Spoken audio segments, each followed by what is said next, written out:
Hey, welcome to another installment of the Prep Pigskin Report Saturday Night Special Series. It's game 2 of 3, as you see right there. Madison taking on Mira Mesa at their place. It's brought to you by the undisputed prep leader here in Southern California, KUSI Sports. And with that in mind, I introduce Sports Director Brandon Stone, who will be on the play-by-play mic. Oh, Brandon. It's good to see the two of you. It's good to see everybody out there in America. This is an important matchup. Don't get distracted by the records. 2-4 doesn't matter. These two teams are fierce, and they love to play one another. So that'll make it a lot of fun. Bird, I've been looking at both these teams, and they both have interesting duos when you look at them. And when it comes to Mira Mesa, they've got a quarterback and a receiver that have been doing this for a long time. So long that they're going to be in college together. Yeah, they are. Tyson Line and Chris Brown, like you said, grew up together, commit to Southern Utah, both of them together, best friends. I guess you could call them maternal twins on the field and fraternal off. Different, but just a great connection between. And we have some injuries on Madison that might really be exploited by these two tonight. Certainly, there's an on-the-field portion of this game and an off-the-field portion of this game. We're going to do the off-the-field portion in just a minute. And when I'm thinking about Madison, all my eyes are on James Tavau. The first thing we had to figure out was how to say his name. We didn't have to figure out how to watch the game. He's dominant on both sides of the ball. You're going to see him run the ball, but where you're going to really see him make an impact tonight is in the tackling department. He's got 10 of those for loss this year, plus 2 sacks. He's got 5 sacks overall in his career, 213 tackles in 3 varsity seasons. That's called production. Absolutely. So he mentioned there's an on and an off. Paul, why don't you take it from there? I think we are not the only ones working this game tonight. Let's go down to the field where 2 reporters are standing by. On the Madison sideline with some updates, with some off-the-field issues, is Chase Isidoro. Chase, take it away. Hey guys, yeah, there is some off-the-field issues going on right now. Obviously, the big one, head coach Rick Jackson will be suspended tonight alongside star safety Titus Toilolo. They will both not be here tonight due to the brawl from last week against Lincoln. They will also be missing star safety Martell Hughes. He will be dealing with an injury as well. Now, stepping in the interim will be Ben Fatulia. Fatulia, a Madison alum, has been on the staff for the last 14 years, will now be in charge and be taking the lead role in this one. I asked him how will he go and approach this game. He said, you know what, I'm just going to do my best to play Madison football for 4 quarters and make sure my right-hand man, Rick Jackson, is proud of me at the end of this one. Now, more for Madison's opponent will be on the Mira Mesa sideline, our own Allison Edmonds. Allison, what's going on with the Marauders? Hey there, Chase. Thank you so much. Mira Mesa looking pretty good for this one. You know, something always that's interesting about the Mira Mesa team is them always playing in the shadow of Coach Chris Thompson, who passed away 2 years ago in September. All the guys in warm-ups were wearing Chris Thompson shirts, the trainers, everyone wearing CT shirts to this day, and he's still such an important part of this team. We are about to get into the national anthem, so I will go ahead and send things back to you guys, but Coach Morales is ready to lead this team against a very strong Madison team, so we'll see what happens. And you should remember we have one other member of the team that will be joining us from Central Arkansas. That is our KUSI Rules official, Joe Green, who just worked a college game in Central Arkansas, but will be joining us via Zoom for any rules updates and whatnot. And Brandon, if you'll just allow me to expand on Allison talking about Chris Thompson. Chris Thompson has passed away, but his memory and presence hovers still over this program. And in a conversation with Coach Morales, he said, you know, Coach Thompson always wanted this program to be a Division I program. You know, there's low-hanging fruit if moving down a division. That's not what Thompson envisioned for the Marauder football program, and consequently, that's the vision they will continue on. They're going to be a D1 program as long as they can be a D1 program. What do you think of my take from this is Martell and Titus out? I mean, those are 2 dominant safeties. This is a passing attack with Tyson Line and Brown that might be a little different tonight. I don't know how you replace those 2, especially in this game right now. If there was a team that was built to do it, it's this team. They're still led by defense first. I think that's one of the things that Madison, people understand about them. Yeah. People think a lot of offensive fireworks. They've got a lot of Silver Pigskin nominees that have been on the offensive side of the ball, but it's still always a defense first team. So I agree with you there. And then, Paul, when we go back to what you said, I remember we were there in some pretty intense moments, right, as we lost Coach Thompson. And that coaching staff and that group, there was maybe a reason to hide or a reason to power down. And all they wanted to do was push forward, push their team in the forefront, and want to keep playing great football in his memory. And you could see it, as Allison said, you could see it every time you go to that Absolutely. campus. Talking in the podcast with Tyson, Coach Thompson's memory was very evident in that podcast. And sitting in the coach's room as we were getting ready for this game, I could feel Coach Thompson in that room. He was referred to numerous times with affection and respect, and that just speaks to the power of the man, because now usually you kind of just push forward and move on. This is still very much his program, and kudos to the Marauder program for keeping it that way. That's pretty neat. And it's a family culture. I'm sorry. Don't they? I think all their coaches varsity coach every level, including the girls' flag. And Coach Aurelio coaches the freshman, running back. Freshman running back. I mean, and they, a lot of programs with that would just be an undue burden. But no, that they take pride in it. And if you're a freshman running back, what better the varsity coach? To have the varsity head coach's eyes on you. So it looks like we're getting closer to kickoff, and well, it'll be an interesting matchup. Brandon, in years past when we've watched this game, it's always tipped towards Madison because they've had that advantage up front. I don't know that in 2023 that advantage exists, and if it does, not nearly at the level that we're accustomed seeing. Mira Mesa always brings the heavyweights, especially because of the work they've done in the wrestling room over the years. But Madison, they bring the smack, and so that'll be an interesting thing to track today as we are finally getting into this big-time ball game. Madison, Mira Mesa, as you can hear the sounds of the Sapphire Sound, with the best bands in the land, as everybody looks aligned and ready to go. Mira Mesa will be the ones kicking off here to start this first half. Also got some late-breaking news. Sorry to say, I just checked on the private jet and helicopter. No Taylor Swift at this game in the press box. Well, she's probably we were planning to right? cut to her 1 to 2 times per quarter, but that unfortunately will not be part of the game. Well, it would probably be age inappropriate. The songs are wholesome. Anywho, we can only assume Mira Mesa won the toss and have deferred. That's what we're going to go with. That's usually a way it works. So we'll see Madison with the ball first. Yes, and Eddie Medina with the kick here. Pretty darn good kicker as far as we're concerned. Perfect on extra points this year. Let's see how he can do when it comes to the kickoff game. Thank you so much, everyone, for being a part of our second Saturday night special of the year. Madison versus Mira Mesa kicking off right now. And it's a short kick, as you can see there, falling deftly into the hands of Junior Curtis. Slides out past the 35, almost to the 40-yard line. Nice group tackle there, led by Patrick Reyes. So, who walks on the field at quarterback for Madison?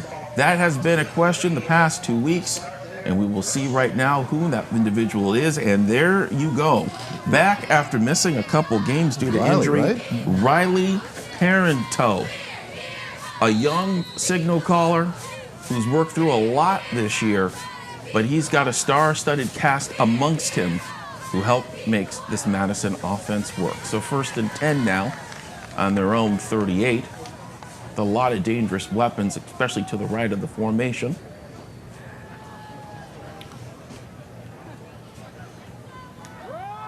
Handoff inside, Jalen Brown already putting in immense work and gets it out for about 6 to the 45. Bread and butter play. As good as it gets. Jalen Brown, there's a lot of stars on this team, but Jalen might be the tops of the pops. His career numbers, by the way, outstanding. 3 years of work. We're paying attention to him as a running back, but you're going to see him working the secondary as well. 297 yards on the ground and 5 touchdowns so far this Coach season. Jackson, he is a next-level kid, referring to Jalen Brown. Really is. Riley again in the shotgun formation as we face 2nd and 3 now. Looking, and we got some trickery. Look at this going deep. And it works. What a reel in there by Zagar Aiken off the throw from Quintanar. Great play there.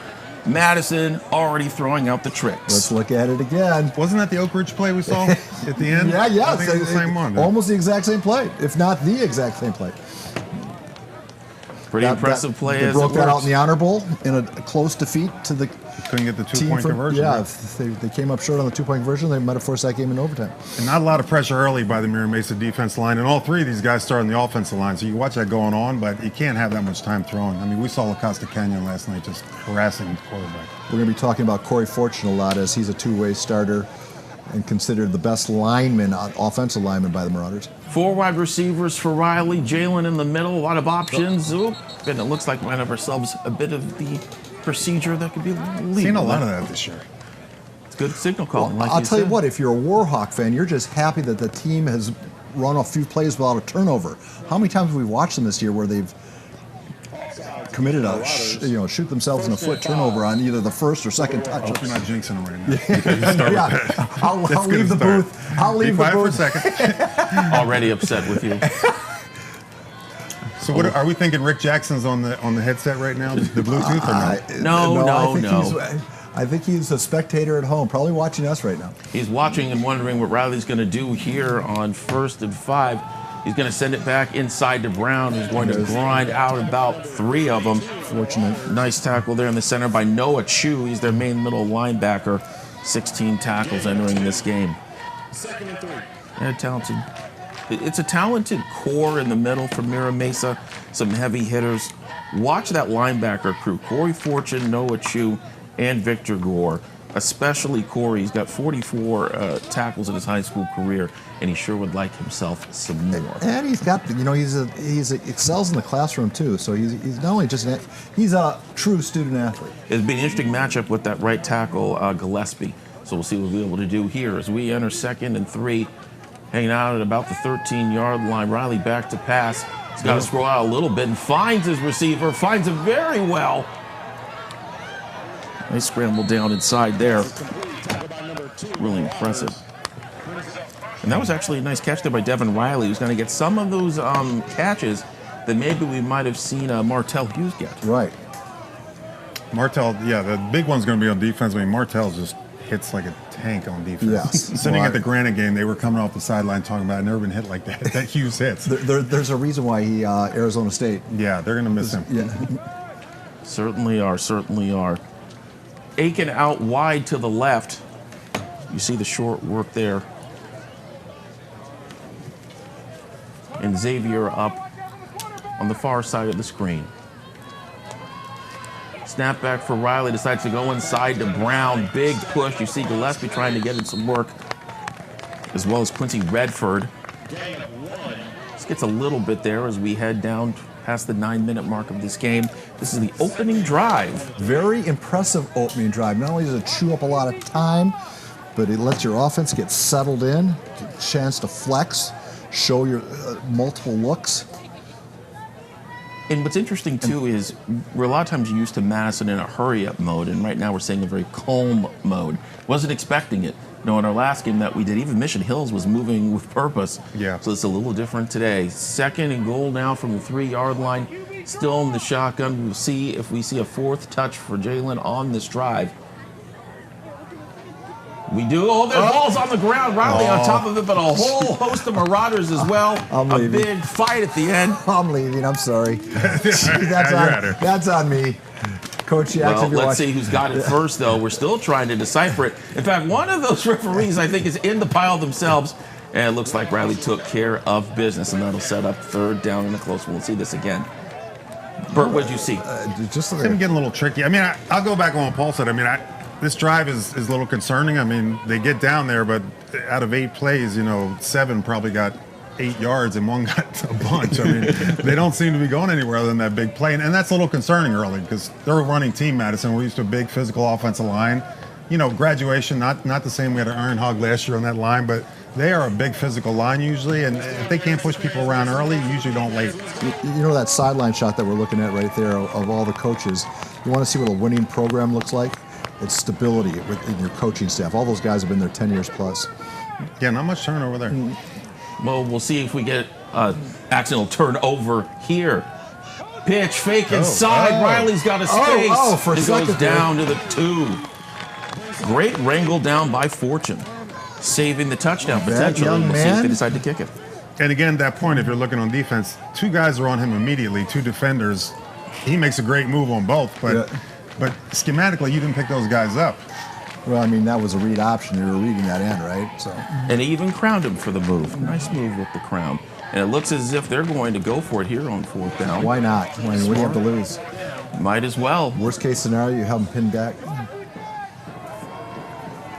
I'm sure they're figuring that they're going to have a shootout with Tyson Lyons, so they might as well Get it early. Three receivers to the left in this formation. Haven't seen that trips model yet today. It's a pass. We think. You think? They're going to bring the Fourth heat. down, Oh. Riley looking to his left. Scoop, throw, there and you finds downtown Jalen Brown for the touchdown. I think they just- Warhawks on the board. I think they just cleared out with the trips and brought the back in underneath, right? who had Yep, the yeah, back he on just that? came out from underneath. And you can see saw some Quintana, holding he basically decided, once he looked like he was going for the pass, turned directly to his right In to basketball- secure the block. A nice little screen there. I think they call that the picket fence. Yeah, the picket fence. Pretty good work there for Jalen on this entire drive. That was his fourth touch of the drive, and it ended up working out pretty nicely for him. 14 total yards and the touchdown. 6-0 with the extra point I from would have Alan to Lopez. differ to with you, go. Bird. I think this is just the exact kind of drive Madison was hoping for. Grind it out. Grind it Yeah, take out, set the clock. tone, and punch them in the mouth and see how they respond. Madison making an impact on the first drive of the game. Jalen Brown gets the touchdown. But how will Tyson Line and company respond? We'll be right back with more Saturday Night Special.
Onside kick forward by the Marauders with great field position. Mira Mesa will take over at the 38-yard line. First and 10 Marauders.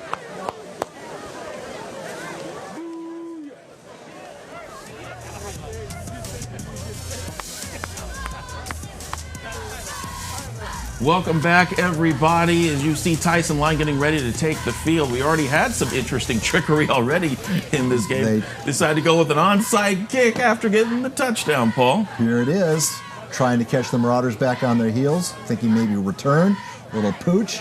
And not so much as Patrick Reyes takes care of business. Yeah. Now Sure can hands Tyson Line, one of the most veteran signal callers in this county, and he gets right to business. Short one there to Amari Sanders, basically his number 2 weapon on the outside, as we see them get ready to make things happen. Bert, what player stands out to you in this Mira Mesa The interesting offense? one, listen, if you haven't watched a lot of Madison, Mekhi Villavilla, best defensive lineman probably last year in the county, all CIF. He loses 50, 60 pounds in the offseason, changes numbers, so he's wearing 21 now. Interesting to see if he still has that power and can still hold up inside.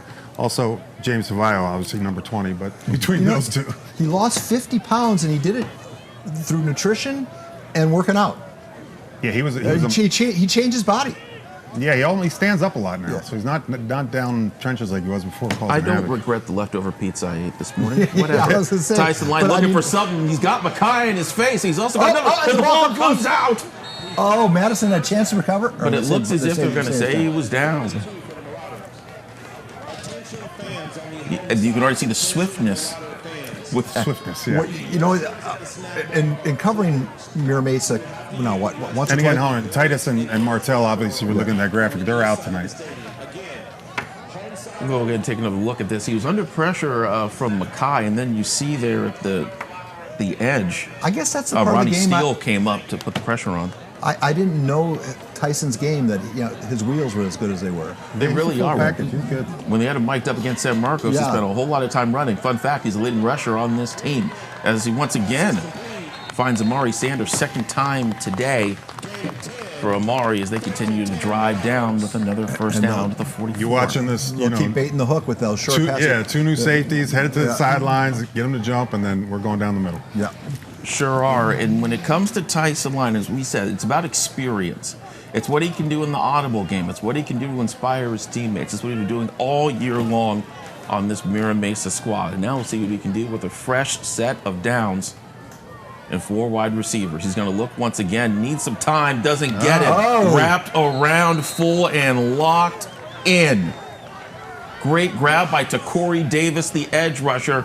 Gets right around the right tackle and gets to business. Mackay with some pressure, as well as Oscar Garcia. You're going to see a lot of that tonight, guys. Takori, that's what they want him to do. And you can see in every throw, there's a lot of pressure from Madison from the front. We didn't get that kind of pressure from Mira Mesa at all.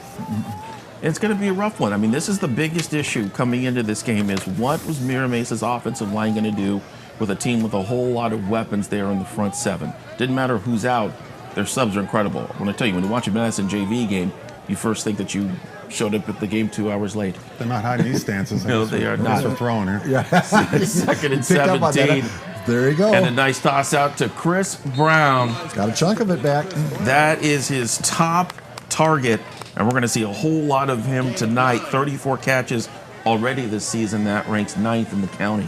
I'm talking to Coach Morales. He was talking about both Line and Brown, and they had opportunities to play high school football elsewhere. He was saying it as politely as he could, but they chose to be their Marauder kids through and through, their neighborhood kids, and they wanted to be at Mira Mesa, even though they could have played at some of the other prominent schools in the county. What does that mean? We don't want. It means they were recruited. Yeah, well, I'm trying not to say that, but yeah, they were recruited to play elsewhere. We don't want to diss those who choose to go somewhere to be the best they are, but we also want to give credit to those who chose to stick around and be a part of something special. As did Line, his 3rd time going. 3rd time going to Amari Sanders on this drive. It works each and every time. Stepped in front and almost, I think you're going to see what they're going to do there is. You talk about efficiency from Line, 4 for 4 already on this drive, 37 yards. And as we were trying to point out before, Tyson is the leading rusher on this team. And it's not for lack of rushing the football, it's just he's a dual threat quarterback, and I think people forget that about him. And the fact that he's under pressure a lot. That's also true. 1st and 10 as we enter the gold zone for Mira Mesa. What can they do with it? Receiver motion to the right. Doesn't matter as they finally have their first handoff of the game. Going to right or lie. They have to, even if they're not going to try to establish a running game, they have to at least once or twice, just to keep the defensive line from pinning their ears back. Yeah, because they bring a lot of pressure, like I said, the front 7. Bert, as a former lineman, is an offensive lineman want to go against a guy that's large and can't move or a guy that's small and can run anywhere? Are we talking about run or pass? Doesn't matter. Pass, big, slow, and can't move. More motion again, and we got some more trickery. Chris Brown on the outside. Can he get the seal block? No. Great move again by Davis to find the space and bring him down. He stayed home. Play a little slow to develop. Yeah, and Madison's a fast team on defense. You can't do that. And really, it's disguising a simple end around by adding some extra action in the backfield. Right. My old coach, JV coaches, we have a flag on the play. Let's go ahead and see what's going on here. Tough face mask there on the Madhouse, and that's going to reset this entire thing. So back to your point. Yes. 4th and 1, I would like the smaller guy. 3rd and 18, I would like the bigger guy. Amen to that. What I was saying was my old JV coach, Scott O'Leary, rest in peace. He said there are only 6 plays in the offensive playbook when he coaches on defense. Run left, run right, run middle, pass left, pass right, pass middle. Doesn't matter what else they do. It's only going to go one of 6 places. But what place will Mira Mesa put this ball as they face a 2nd and 1 on their own 11-yard line? There's a coach in Kansas City who might disagree with that. That's true. Fade route. Will it work? Oh, just a little high trying to go to Brown. And another Brown, Jalen, on the coverage there. A little assist from Malcolm Norton. I was just thinking to myself, as soon as you said that, I could see Jason Carter sitting on his couch right now saying, what are you talking about? That's why he's a JV coach. Oh, my goodness. Maybe that had more to do with the players he was coaching. Well, I was on the team, guys. 3rd down now. As we try to quick rush something here, he does this often, and he's going to try and push this across to get the first down, but he's going to see a lot of resistance. Great push up at the front, led by Alan Sola. Everyone's emulating the Eagles now. Yeah, there you go. They don't have a Kels on that one to help out with that one. It's Sola. It's the Corey Davis again. That's a whole lot of talent in one place.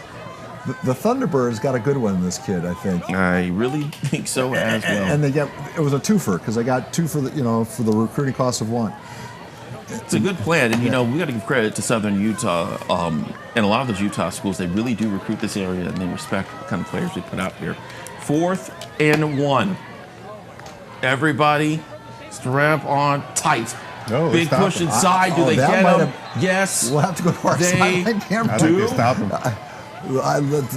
I think Madison knows. Clear and clean stop and a powerful one. Sola leading the way. And as we said, Madison's defense always comes to play. We've seen the back and forth. Now, can Madison make good on what they've done? We'll tell you that after this commercial break.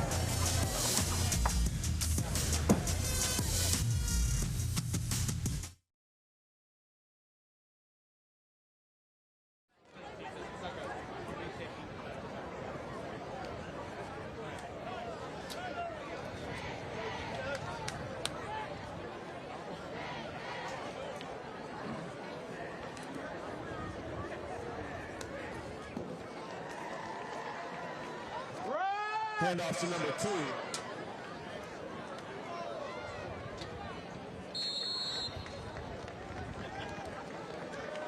2. Gain of 7 on the play.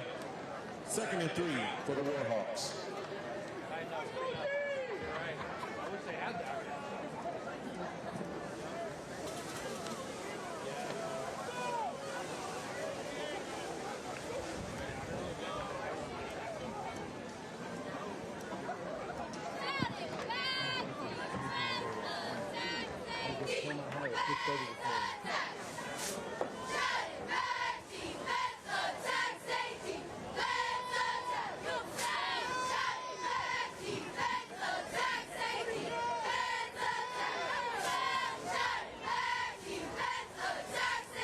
Welcome back, everybody. 2nd and 3 now for Madison on their second offensive drive of the game. You see Riley trying to find something, and he does, and quickly. Nice dump out there to Zigar Aiken. Right before that, Xavier Quintana was able to do a nice rush around the right side. But a first down here for Madison as Riley continues to be very efficient. 4 for 4 now in this game. And yet another first down. That would be the 3rd Madison first down of this quarter. A quarter that, by the way, is quickly coming to an end. And I think that's exactly where we're going to leave it there. It was a short time to be with you, but wait until we see you in the second quarter. This has been a fun one. Madison on top. Can they keep it that way? Stay right here on KUSI.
Welcome back, everyone, to KUSI Saturday Night Special. It is a PPR on a Saturday, and who doesn't love that? It's Madison and Mira Mesa, where Madison has the early lead thanks to a touchdown by Jalen Brown on the first drive of the game. Tyson Line and company on the other side have been pretty efficient, but they were stopped on a 4th and short in the gold zone. So now we see what Madison can do with the ball again. Assistant coach Kenny Neers calling the plays, which I believe is a duty normally done by head coach Rick Jackson, who is not on the sidelines tonight. I think Kenny's going to see Rick kind of overrules everybody. Well, he's a very, what would Yeah. you say, hands-on coach? Yeah, he officiates, he does everything. Kenny, very talented from his Kearney days. Fumbling the snap, and whoa, what a big cross down and a nice hit by Isaiah Thompson. But it looks like it was a bit too much of a hit. We'll go ahead and see this again, as there was a bit of a problem there on the snap. And you can see the same flip over fumble on the there goal line by earlier. Thompson. They might want to put that one away. But back looks in the like playbook. Mr. Brown is okay, and we're going to keep things Do we have moving. a flag down? Or is that just a shoe? I believe that is a shoe, sir. Yes, it sure looks like one. Oh, no, Yep. you got the flag, and it was a holding call. Adding insult to injury there. Sure does. Both these teams have something in common right now, which is that they both have active players at San Diego State as we speak. On one side, we have Keenan Kristen, running back at SDSU, and on the other side, Noah Tumblin, who was a quarterback in his Mira Mesa days, but has since become a great defensive back at San Diego State. It just shows when we talk about a local game, these are two teams and two groups that really help the strength of football in our county overall, which is why it's nice to be able to do this live game with them. Absolutely. So now it'll be 1st and 20. And there for might the be a Madhouse. couple more Aztecs, future Aztecs, on the field right now as we speak. I would certainly agree. I think we probably could come on the same names, right? I think so too.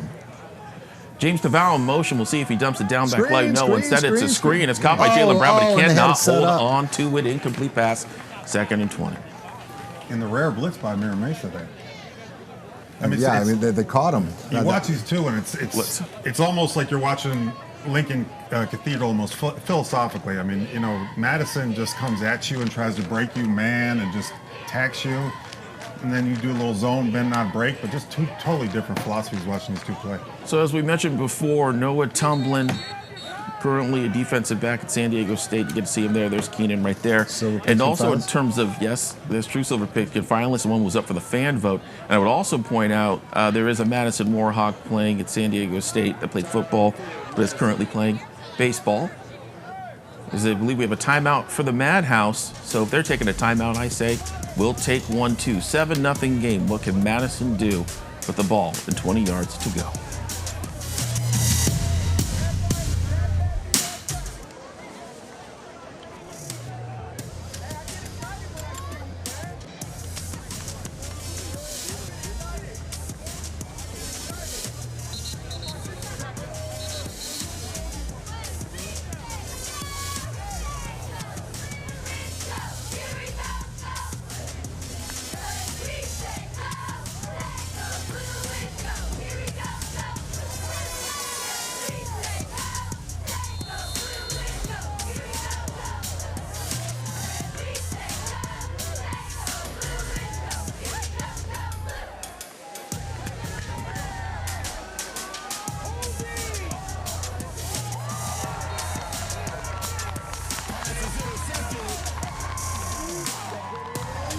Welcome back, and boy, howdy, what a move for Mira Mesa. Danny Underwood, one of the main players in this game, makes the play of the game thus far. Tippy toes for the INT, and Mira Mesa is in business.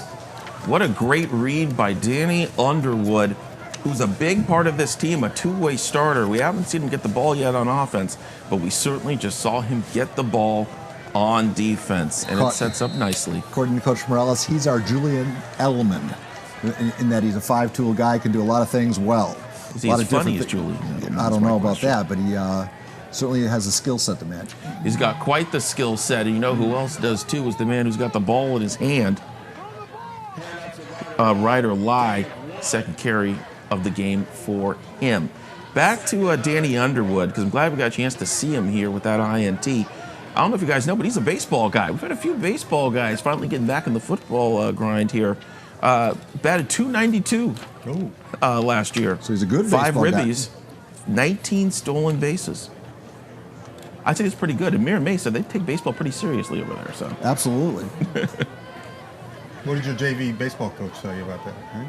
I knew better than to do that. There's only 6 pitches, Bert. Gotta be one. And I swing at every one of them. 2nd and 9 for Mira Mesa here on the 22.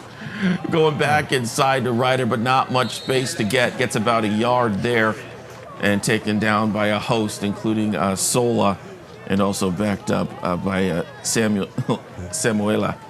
This is not your traditional TV game in that there's not the added TV timeouts. We're going as is. And both teams, Mira Mesa, for instance, has 6 guys playing both ways. It'll be very interesting if this pace continues, how fatigue and conditioning will factor into the outcome. Or when they give up trying to establish a run here. But this is an important time to get something done. It's 3rd and 9, staring into that gold zone again. Pass to the left, finds his receiver and finds him well. It's Chris Brown once again. You're throwing at will here, and I know they're trying to establish the run, but it's just. Do I say that every telecast? You tried to. That's Brown's 2nd catch of the Jackson day. with a nice catch, though, or a nice tackle. And it's going to set up a first down around the 13-yard line.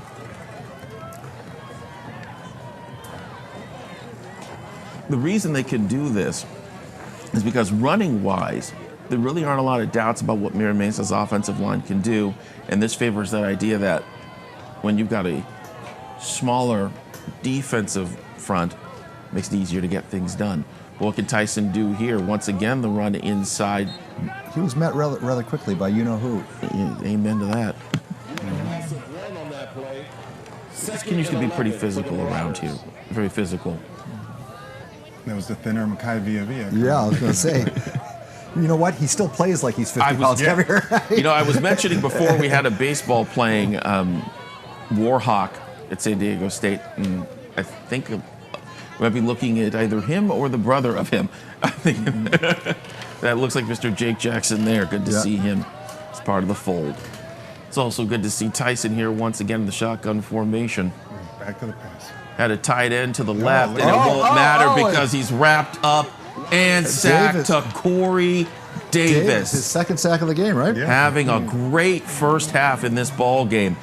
Beautiful swim move there, Bert. That was interesting that they gave up the inside. Yeah, he looked like he thought he was getting pressure from the outside, but that guy wasn't there. So when they fanned out, there was nobody for him. But. Smart. That takes a lot of air out of the balloon. 3rd and 19 now. What can Tyson do in this situation? This seems like a perfect time to throw that deep ball to Brown. We've seen it before. I saw it with my own eyes 3 weeks ago when I had the chance to cover them. But can they do it again? Back to pass. Going to see pressure from Corey. Moves out to his left. Trying to get around the edge. Smart move by Madison not to lay the hit there and let him go out of bounds on his own and set up 4th down. And an interesting 4th down. Eddie Medina, he's kicked 3 field goals this year. He's made 2 of them. We're going to find out. Is this the time where you want to put the ball in his hands? We're going to find out who's going to make a 3rd one. You know, Bert, it's you can speak to this, having done it professionally. You don't like to give a defensive. You don't like them to smell the meat. You know, get blood in the water, because once they ring the bell a couple times and get to the quarterback, then they start rushing. Yeah, then they get hungry. Yeah. And that's what Corey. He's already got 2 sacks, and he almost had a 3rd. And he's coming off the ball even harder now. Yeah. 38-yard try here for Eddie Medina. It's clean. Ball is up. It looks wide left. Wide to the left. A great attempt, but Mira Mesa will not get on the board. What can Madison respond with? We will see. Riley and company after the break.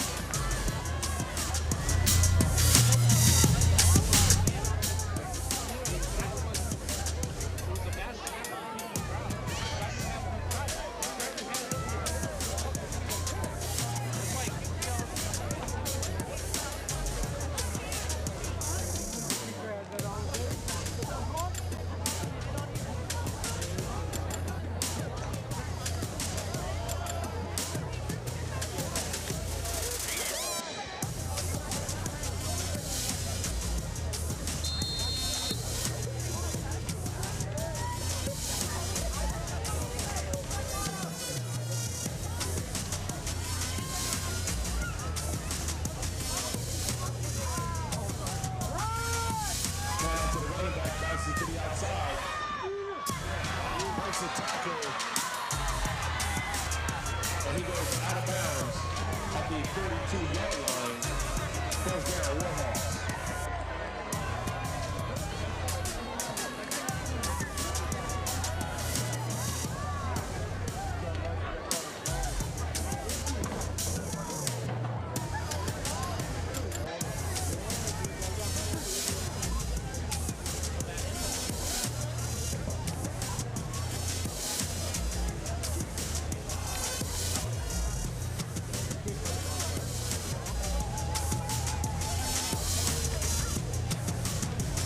Welcome back, everyone. Jaylen Brown just busted a nice one for 12 yards. Gives him 33 on the day on the ground as Madison trying to advance on their 7-0 lead. We'll go ahead and hear from their sideline in just a moment, but first let's see what happens here on 1st and 10 as he's got 4 wide receivers out there. We see the shift for the block by Mekhi Villa, and that's why he's going to get the ball because he can do the load on both sides, and he's going to go ahead and get 8. We've got Chase live on the Madison sideline. Chase, what is the mood in Madhouse? So when I was talking to Coach Fatulua before the game, he really stressed on getting Riley Parental comfortable and getting in good and consistent drives, especially after these last 3 weeks, playing against Granite Hills, playing against Helix, playing against Lincoln. He felt like they weren't able to put 4 quarters of Madison football together, which really resulted in no offense really getting going. So obviously that first drive was huge for them. Getting Mira Mesa off the field after that was even better. So obviously trying to get that next drive going for him will hopefully build his confidence. And now we send it out to the Mira Mesa sideline where Allison Edmonds has the update. Hey there, Chase. Thank you so much. That was a nice tackle right there. You know, Mira Mesa, the mood changed on that interception. They seem really excited, still in it. Of course, it's only a 7-0 game. Really strong, excitement over here. But I think one of the most impressive things you see here on the sideline right now, Tyson Line talking things over with the coach. It is so impressive. I know you guys have talked back at the station, Brandon Paul Burr, about Tyson Line and what he brings to this team, but really just such command and leadership of this team. You watch him just carrying himself so well. The team really responds well to him and the coaches, and he just spends all his time standing right there talking over the plays and ready to just get back in the game. He seems so excited and engaged all the time, and it's really cool to see from a quarterback, and it's why he is so successful. Guys, we'll go ahead and send things back to you. Thank you, Chase, and thank you, Allison. You see Coach Mears changing the play for good reason. He tries to pitch. It doesn't work. Ball on the ground, but they get it back. Oh, just fall on the ball. They don't do that anymore. That's our generation. Just fall on the ball anymore. Fall on the ball. You can't make Sports Center if you fall on the ball, Paul. It's a struggle, Only but it 6 things looks can happen like on a it turf. belongs to Mira Mesa at the end of the day. They're still fighting over it, but it does not matter thanks to an excellent play by Nigerian Casey. Riley. Oh, that's not the play. It's close to the play, That's but it's not- not. We still love it, though. Nigerian Casey, he's one of those guys who's really impactful, plays on both sides.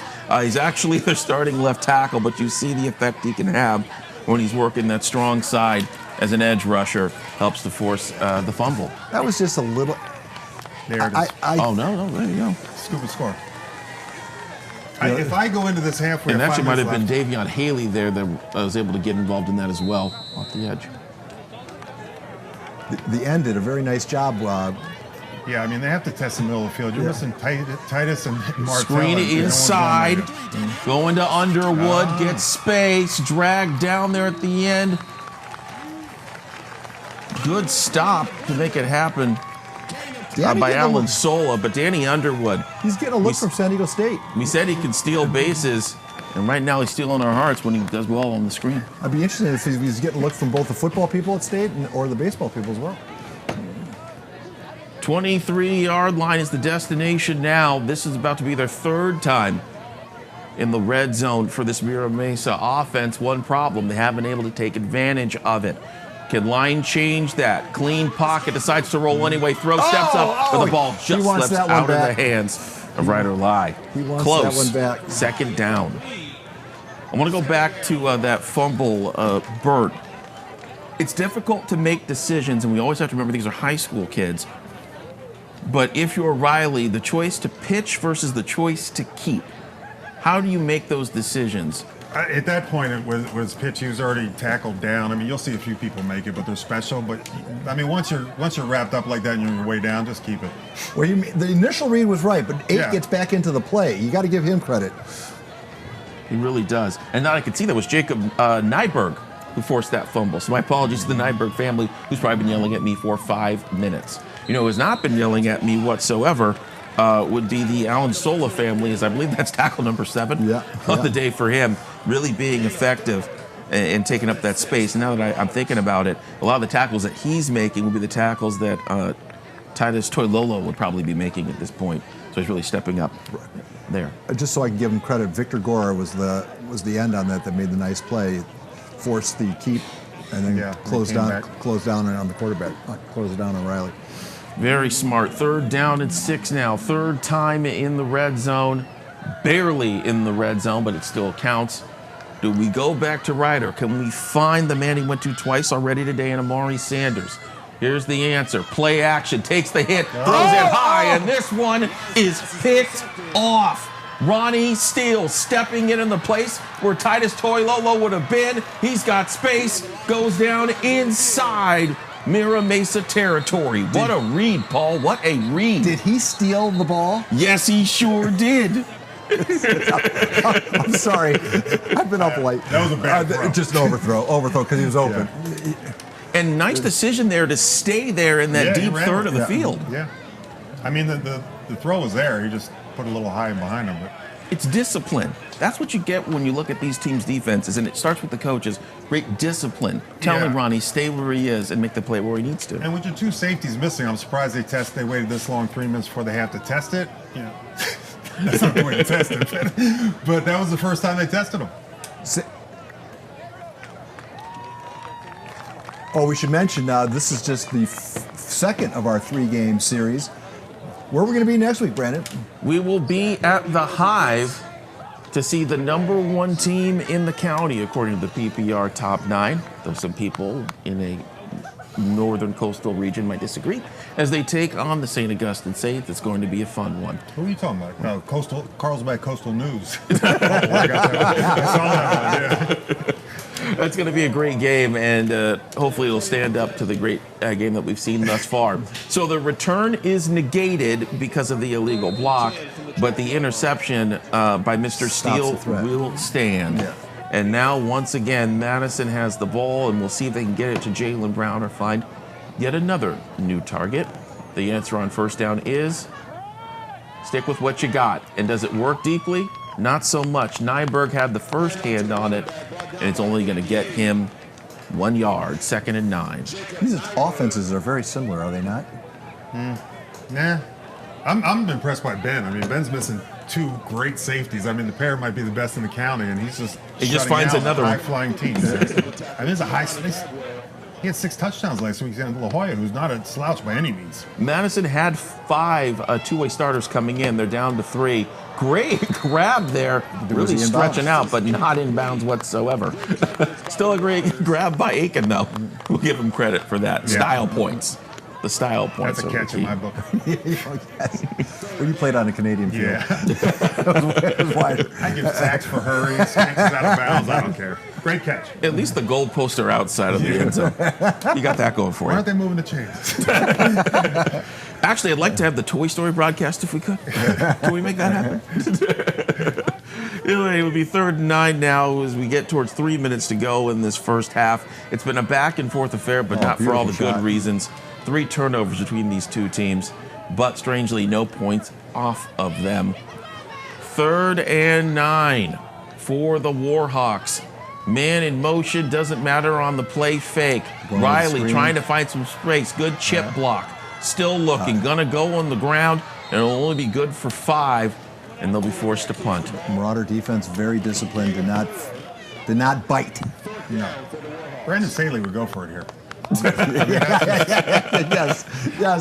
I said it before, and Paul, you and I were watching at the same time. The 4th down call against the Vikings, it made sense to do it, just not the right play call. That's all. He owes Kirk Cousins his job right now because if Cousins doesn't throw that goal line interception, that might make some Charger fans want to curse them out, frankly. And then he comes back and does it again the very next week, right?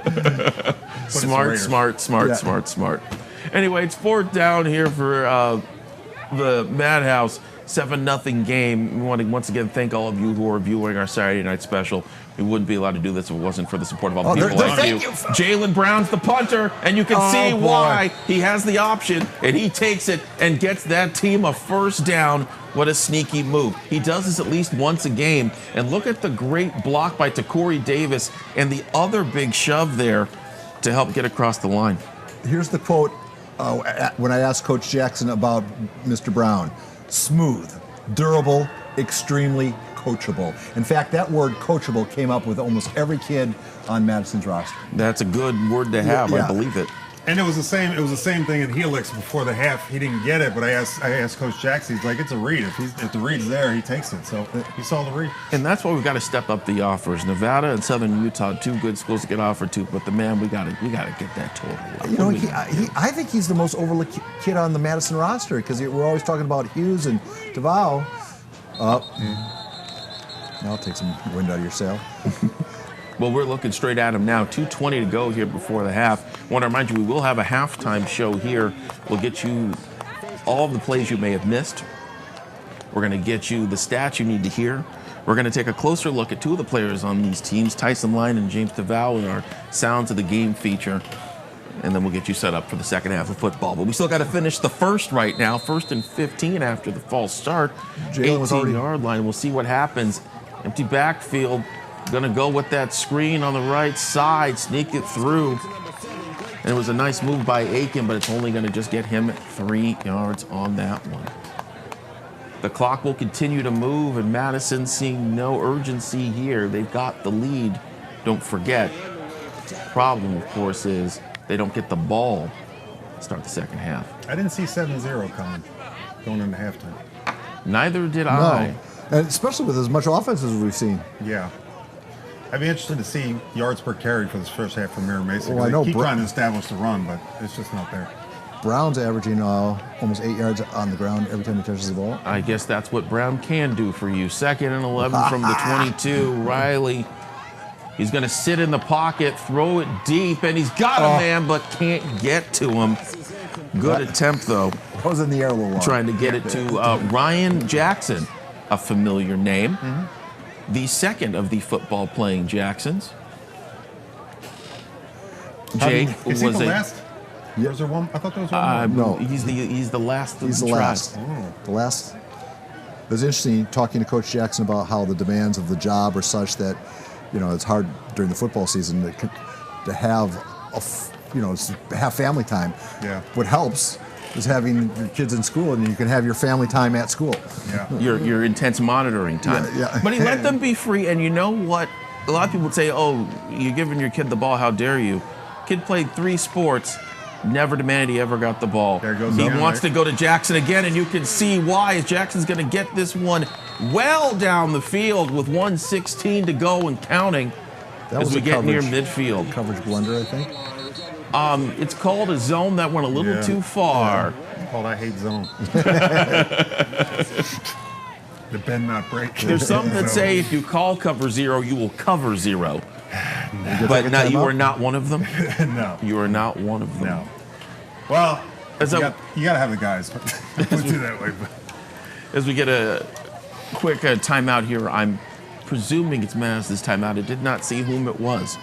So I'll have to find out. If it was Madison's timeout, then they'll have 1 left. If it was Mira Mesa's, they'll have 2 left on the board. What's the strategy here, Paul? What do you think? I think right now you're playing with house boat. Coach Morales a little upset with that coverage. He does play breakdown. with a little steam. They're just happy they didn't have to punt. That was. I can look now. That was a Madison timeout. So my strategy is points. By any means necessary? Points, any kind of points. That'll work. 1st and 10 now, and as I was pointing out, his brother Jake Jackson played 3 sports and was the county boys athlete of the year. And Ryan following right in those footsteps. Riley pump fake, has a little bit of time, needs to escape, is able to roll to the left. He's going to run for the sidelines and makes it there. We'll get 1. really seeing that elusiveness from Parenteau that I don't know if we were necessarily prepared for. This has been his most pressure-packed moment in his career, and he seems to be delivering nicely. He's getting a lot of time. The last thing you want to take, though, is a sack right now. The out of bounds certainly helps. 103 on the clock, plenty of time to work with. Doesn't mean you need to necessarily go deep right now. I mean, we already saw them run a screen to begin this drive, so they're not afraid to throw short, and they're also not afraid to repeat things that work, because you saw Jackson get the ball to him twice. 2nd and 11 now. We'll see the setup. And we also want to give some good credit to this offensive line of Madison, who was held tight and only allowed, I believe, 2 plays for loss thus far. We see that trips formation again worked well for them in the first quarter, but we got a problem. Looks like 2 men were in motion, but I don't think that's going to matter because it looks like it's a timeout. Right, boy, you hate to waste one nope, there. That is. All right, well, that was not part of my strategy there, Brandon. Your strategy is the points? Yeah, my strategy was move the other direction. What's yours, Brandon? I still think, that little bubble screen game is working. Maybe kind of run the bubble screen action on one side and throw it deep on the other. He wants points. How could one be so courageous? That's so brave. Make it look like something's going to happen on the trip side. And then 2nd and 16 now for this offense. What can Riley do? Presumably about to throw the ball again. He's 6 for 9 so far in this ball game. Wants number 7 and just barely cannot get it. Goes off the hands of Xavier Quintana. We're going to have 3rd and 16. This is the only time we'll talk about strategy really here, and that's do not run a draw. I detest it. I can't watch this bend not break, no rush defense. I can't watch it. Well, we'll still see what they can do. Again, don't go anywhere, because after these final 57 seconds, we will be talking at the half. You're going to see those highlights once again. You're going to see some key statistics. I'm staring Nick James right in the face right now. He's got some fancy Crocs on. Yeah, look at that. The Crocs are good. Those are the shirt high-end. is good. The tie is excellent. And who knows what rap lyrics we could soon hear in 5 minutes. 3rd and 16 now. Riley with a clean pocket. Will it stay that way? Throws it short. Oh! A tough bend. And presumably a timeout here from That hurt. Mira Mesa, but they may not need it. Tough hit there on Ryan Jackson. I think he got his ankle. He had already been banged up earlier this year. Thank you for the pause. He'd already been banged up earlier this year and was just getting back in the swing of things, so it's tough to see him down now. Looks like he got his ankle caught in the turf. Yeah. He's quickly being attended to, thankfully. And we're able to get back to the action. It's going to be a 4th down decision here. The clock will pause. 47 seconds to go. As if we're slowly Was that getting them Isaiah off the Thompson that field came up and here. made the play? I think so. He's getting up, though. Yes. All right, that's good. So now that injury has been taken care of, we now see the timeout from Mira Mesa. That's the first timeout they've taken of the half, though will presumably, unless Jaylen Brown decides to just run with a punt again, will presumably have the ball with about 38 seconds on the clock and 2 timeouts. Be an interesting decision by the both of them. Sorry, go ahead. I just love watching coaches coach. It is with such passion. While we have the pause here, I just want to point out pretty famous alums of these schools, including Damian Williams, ran a whole lot on the PPR back in the day and then went on to become a Super Bowl champion. It's got a ring. With the Kansas City Chiefs. I can think of a pretty famous Mira Mesa alum. He's not at the game, but isn't Rick Jackson a Mira Mesa? That is correct. One of the best moments we had when it came to Damian Williams was they had a little parade. He was in the parade route after he won the Super Bowl. And I remember the big smile upon his face back then, looking back on a pretty great career. It's difficult sometimes when we're trying to choose awards and nominees. Sometimes, even though we can't nominate a guy for an award, we know they're going to make an impact on the next level. And Damian Williams is a great example of that. we wanted to get him a Play of the Week. Back in the day, you had to have a Play of the Week T-shirt. He was up for play of the week. We put him up so many times. Every week. As we have a whistle here and a flag, and the motion is a procedure call against Madison. So they'll back it up a little bit, which will help out this last attempt to put some points on the board for Mira Mesa. Yeah, back it up so you can give them a return. I think if you had to look back on our all-time mistake board, Damian would be, the fact that we get him on the podium. Yeah. That will be. There were some he'd be on great our players Mount in his Rushmore class, mistakes. though. I believe that was 2009, and that was one of our most star-studded silver pigskin classes we've ever had. Brown's going to let this one roll, presumably, and it'll be quietly downed by Noah Quinlan.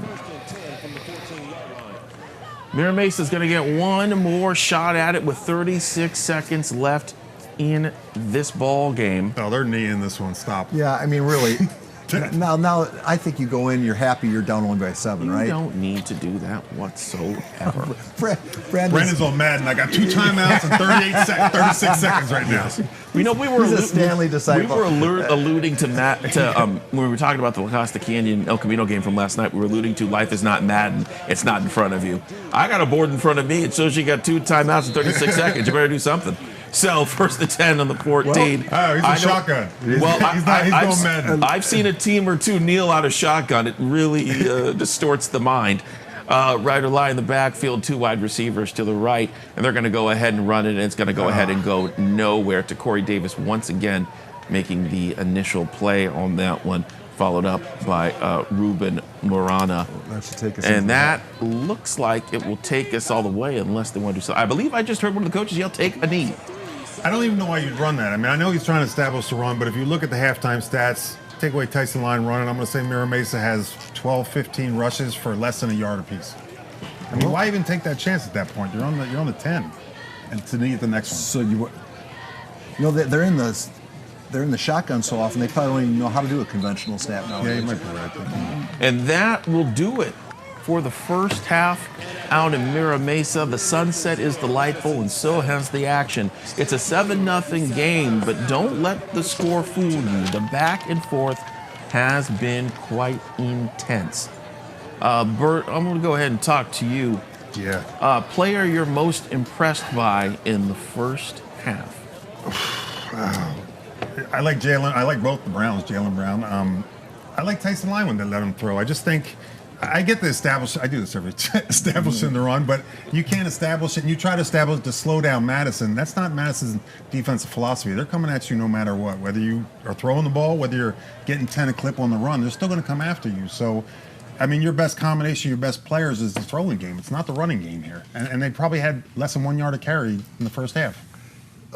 Looking at the, to me, the thing that jumps out at me, and I first noticed it when we did the game at Mira Mesa.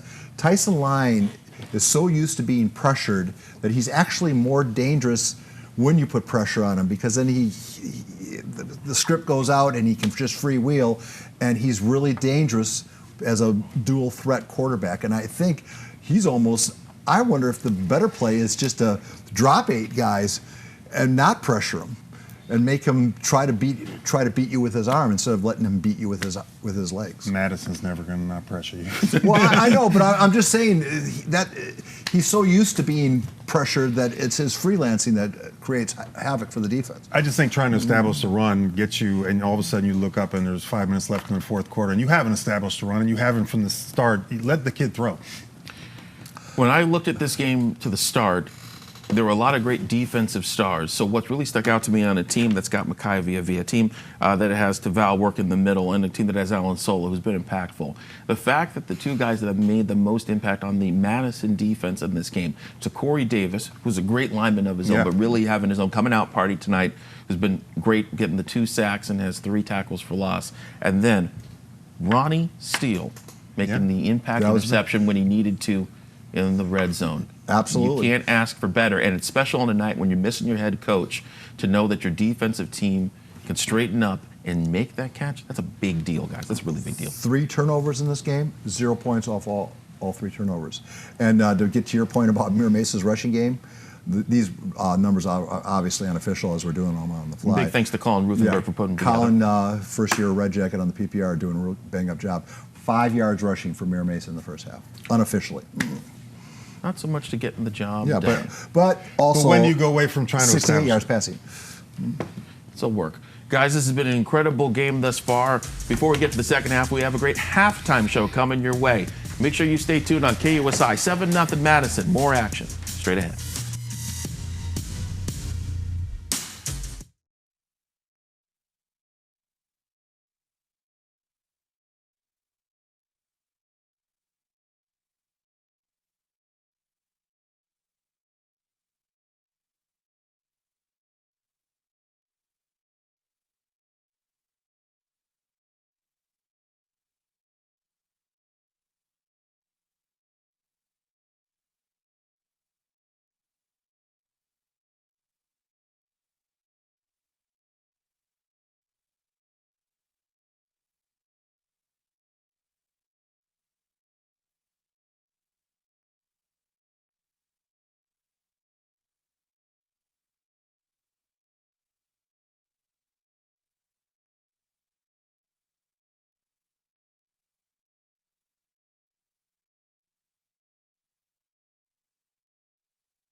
Alrighty, everybody, there's the score right there on the board. It happened pretty quick, but then right after that, not much scoring in the fold. Madison 7-0 against Mira Mesa at Mira Mesa's house in that ball game. Now let's take a quick look and check in how they got the first touchdown. And there was, like Paul Rudy said a few seconds ago, there was 3 turnovers on the evening in the first half. So it's a nice night out there at Mira Mesa off of I-15. First quarter, no score. 4th and goal. Riley Parenteau finds a wide open Jalen Brown.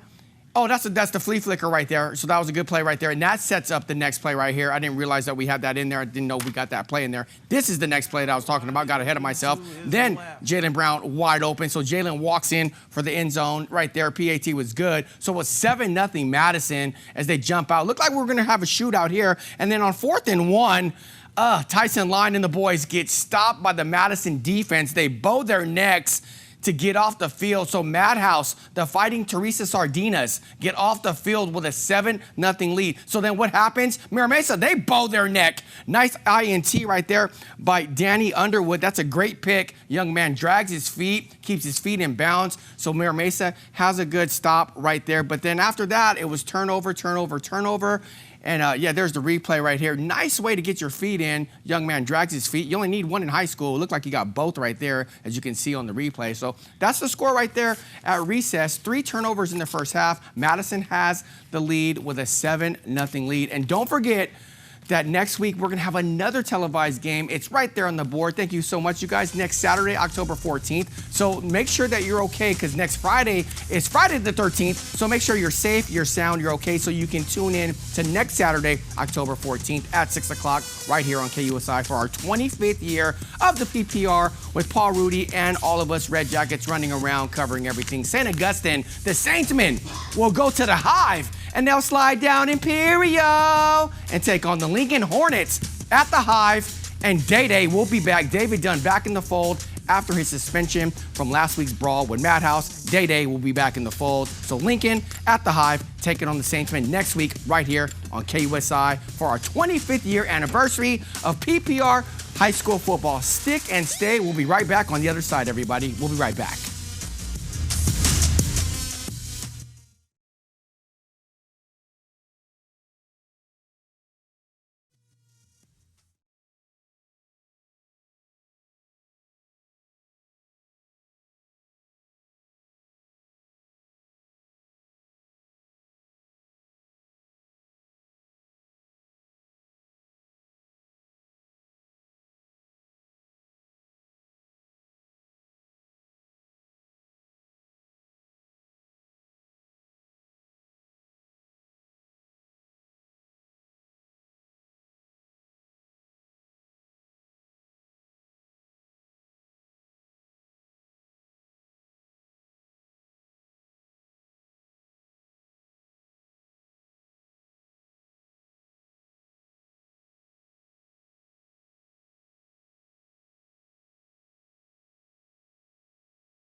Hey, welcome back, guys, to the PPR Saturday Night Special Halftime Report. I'm going to give you all an in-depth look at these stats. Madison leading 7-0 at halftime. And check out these stats. Tyson Line for Mira Mesa, he's 6 for 9, 68 passing yards. QB Rylan Parento, 7 for 11, 53 passing yards and 1 touchdown. But guys, the main storyline of this first half is these turnovers. 3 turnovers in the first half. Madison 2 turnovers.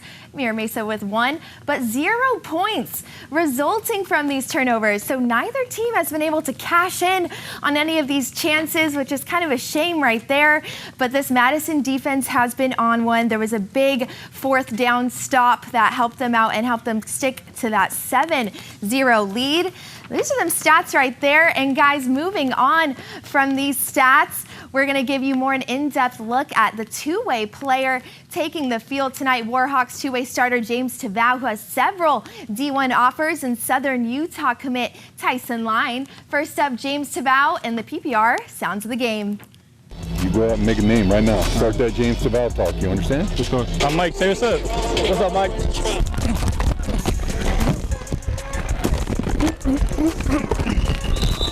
Hey, run. Hey, Patrick, run. All right, chill. All right. Jungle. I'm on that.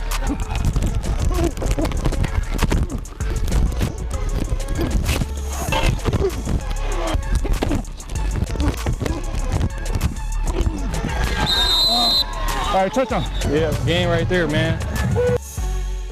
What's up, bro? What's up, y'all? Hey, you're recording, you see? Hey, yeah, you guys here on the line, yeah? What's up, guys? They're hella playing my playlist, you hear? I saw what y'all could do last week. Do the same thing.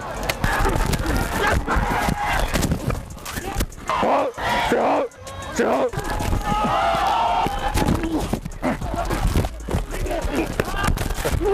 Hey, get the energy up. Y'all shouldn't be quiet. Touchdown.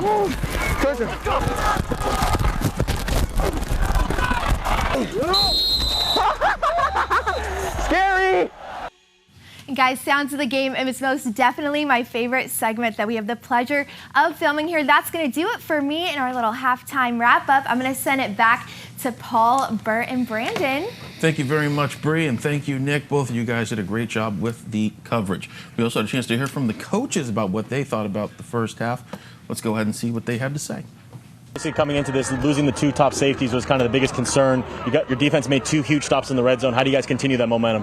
We just got to keep playing Warhawk football. Defensively, we pride ourselves on going +1 on the turnover ratio. Offense, we had our chances. We're just shooting ourselves in the foot. We just got to get better at making sure that we're catching the ball, making sure our offensive line is keeping the blocking going, and then other than that, we should be fine. Awesome. Thank you, Coach. Appreciate it. Now we send it out to Allison Edmonds on the Mira Mesa set line with Coach Morales. Thank you, Chase. I'm here with Coach Morales. Coach, what do you guys need to do better second half? Not throw a turnover, continue to press, right? 2 good teams out there. Madison's a good team, right? We just got to keep plugging along, keep banging, keep going. It's 7-0.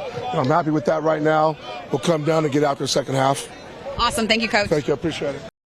Good job, Chase and Allison. And if you guys could track down some injury information on young Jackson. Yes. Suffered an ankle injury. But we also have not introduced our seventh member of the team, Joe Green, the KUSI rules official, joining us from somewhere in central Arkansas. Exactly what city are you in, Joe? Conway. You just got done working a game and are now joining us providing rules analysis. And I guess the reason why we're able to do this Saturday night game is because there's not enough of you to go around to cover a regular Friday night shift. So while we wait for a controversial call, perhaps you can put a plea out for people to come and join the officiating ranks and why it's such a good thing to do. Yes, this is an amazing avocation. I come on all the time talking about how great it is. You can get exercise, you can get paid to get exercise, you can be close to the game. If you are a former player or if you are connected to the game in any way and you want to continue being connected to the game, come be a football official. It's the best seat in the house to the best sport in the world. So they'll put on the bottom of the screen how you can get in touch with us. Go to our website and get dialed into our classes starting next off season. Joe, Bert was talking about fumbles and the policy on fumbles, because there's been some questions about when you can and can't advance a ball in just about 20 seconds or so. Can you explain when an offense fumbles the ball, can or can you not advance those things? So let's start with downs 1 through 3. If an offensive player fumbles the ball, they can pick it up and another teammate can pick it up and advance it. But on 4th down, only the player who fumbled can pick it up and advance the ball. So that's kind of like the holy roller rule, right? Yeah. Mr. Casper All right. enjoys. Well, Joe, we appreciate you sticking around in your broadcast suite there. Yeah. We're going to come back to you if we have any plays of note. When we have plays of note. So please stay hydrated, and we will come back your way momentarily. You should actually be more clear. It's not if there's a controversial play. It's when there's a play that makes complete sense, and we're too stupid to recognize that it made sense. We'll ask you about it. Well, our rules now. Sounds good. Happy to be here. Bert played the game professionally. He doesn't know. Joe, there can't be that many options in Conway, Arkansas. Just stick with us. Bert, it's much different than indoor football. I don't know those rules either. All right, Joe, we'll come back your way. Joe Green, everybody, who is let's see, there's 3 of us, 2, he's the 8th member of our broadcast team. Good job. I did that without taking my shoes off. That was good. Didn't even hold up your digits. Pretty impressive. Action will be coming up pretty soon here, so let's go ahead and set up the second half now. Paul, if you are Mira Mesa, what do you do? Bert, if you are Madison, what do you do? If I'm Mira Mesa, Bert, I know you're going to say you got to abandon the run. I don't think you abandon the run. You still have to. Otherwise, Davis is just going to be with his ears pinned back. I think you have to run the ball occasionally just to keep them honest. Just get that half yard. And then I figure out a way to let Tyson do his thing.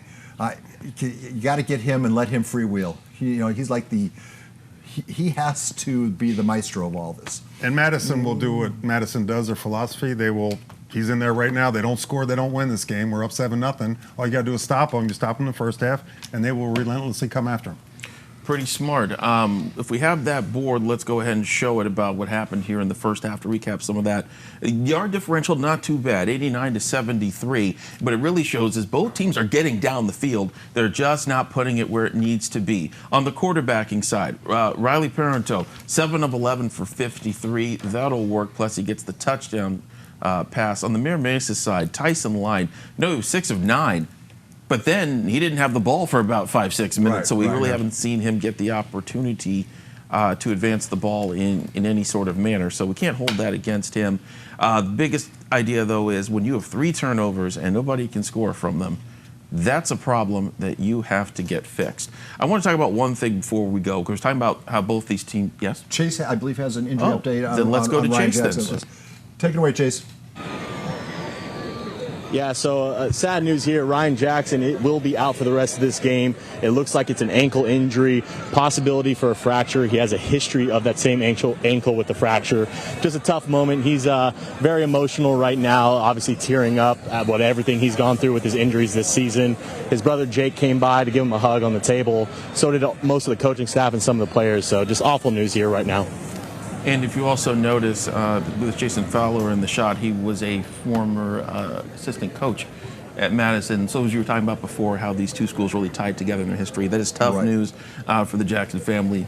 It's a tough one. Coach out, for everybody, player injured, and he's not there to be able to be dad too. So that's got to be really tough as well. And not to be callous, but you also have to look at it from a football perspective. The Madison's running out of healthy bodies. Be either suspensions or injuries or load management. I don't know what you want to call Martell Hughes' situation. Whatever it is, their depth is being tested going into the second half. But the nice thing is they've proven in the first half that depth is where they specialize. With the big turnover by Ronnie Steele, you saw that. So, and fortunately, Mira Mesa only runs man zone, so we won't have to worry about that. You're looking for those pockets. You get on one note and you just I know. I just keep singing that song. For the 90s babies, he's like Ace of Base having 4 singles and they all sound the same. Anyway. Who would have known Ace of Base would pop these guys? Anyway, the clock has struck 0 out at Mira Mesa. The sun has gone down, and the action looks like it's about to heat up out there. So let's go ahead and take a look as we gear up. in this second half, Mira Mesa will get the ball. It's a nice choice there when you defer and it works out with absolutely with the score. Right when you need to get a touchdown, it's a perfect time to try and go get one. You know, I thought we were going to be in for a high-octane back and forth So did I. after that first drive. Actually, after the first 2 drives, because Mira Mesa was moving the ball. But since then, who would have thought it? You know, that the defenses were going to be the storyline. It's been high-octane. It's just that nobody can find the actual place they're driving to on the high-octane freeway. Yeah, they look like the Minnesota Vikings in the red zone. Mm-hmm. Oh, no. Sorry for the reference. Just so you know, Mira Mesa runs the ball on first down here. I'm leaving. Get Bree back in here. We need another pooch kit. Short one here. It's and going this time, and they get it back. Oh. It works. What a play! What a play, Oscar Garcia to be the run and gunner. Usually those pooch kits don't work, but in this case, it works to perfection. Well, that's the pointy ball sometimes bounces away you don't expect. And went the perfect way. That's Madison why creating opportunities. They dropped it right in the zone there.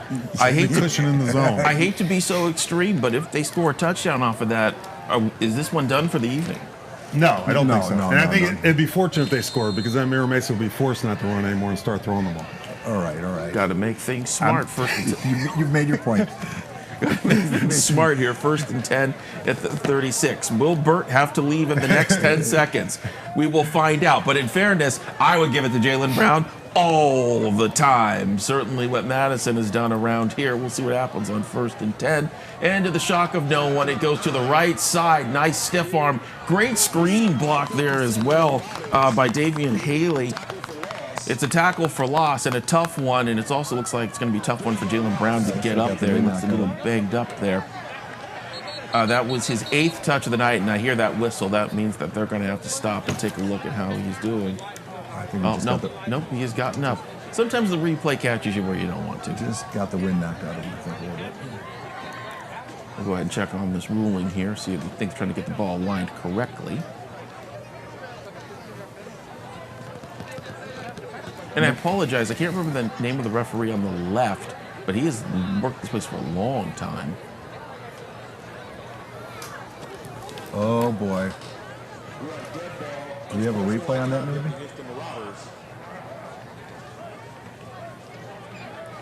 Result of the penalty is a first down for the Warhawks. That's an expensive mistake. A very expensive mistake, and we'll go ahead and reset it now, 1st and 10, and it's a lot shorter here on the 24-yard line. James Tavau finally back in the game here. I haven't really seen him get the ball a lot. We'll see if that changes right about now. Motion left to right. They've tried this play before earlier today, and it does not work again.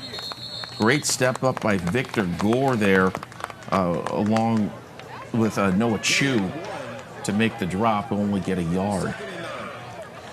And this is where it helps again depth-wise. James Tavau would be a starting running back on 90 other teams in the county, but he doesn't have to here because of what Jaylen can do. But it also speaks back to what we're talking about at the end of halftime, which is how does Madison keep going when they keep losing starters? At the end of the day, Tavau is just a really good defensive player who can play offense, right? I mean, he's being recruited to be a defensive player. Yeah, absolutely. We even have Makai Viavia running back a lot. Looking at some of the schools. And note that 2 of them are Ivy League schools. No dummy back there. Hand off again, find some space. Nice hole created, including a great block by Josh Baumgartner to make a little space.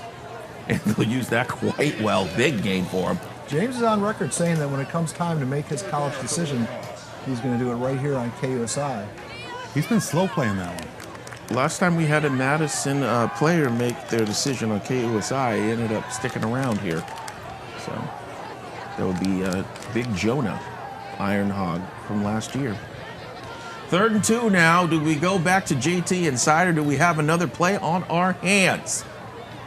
Slow count. Going to re-look. Take a look at this. Take a look at this defensive read. We're seeing some pressure inside here. You see Victor Gore redirecting traffic for the defense. They do go inside on the read option, and it works. Knocks down all the way to the 10-yard line. and they are in business. A little chippy out there. You see Najon Gillespie with a couple of, Madison with a couple of side shots.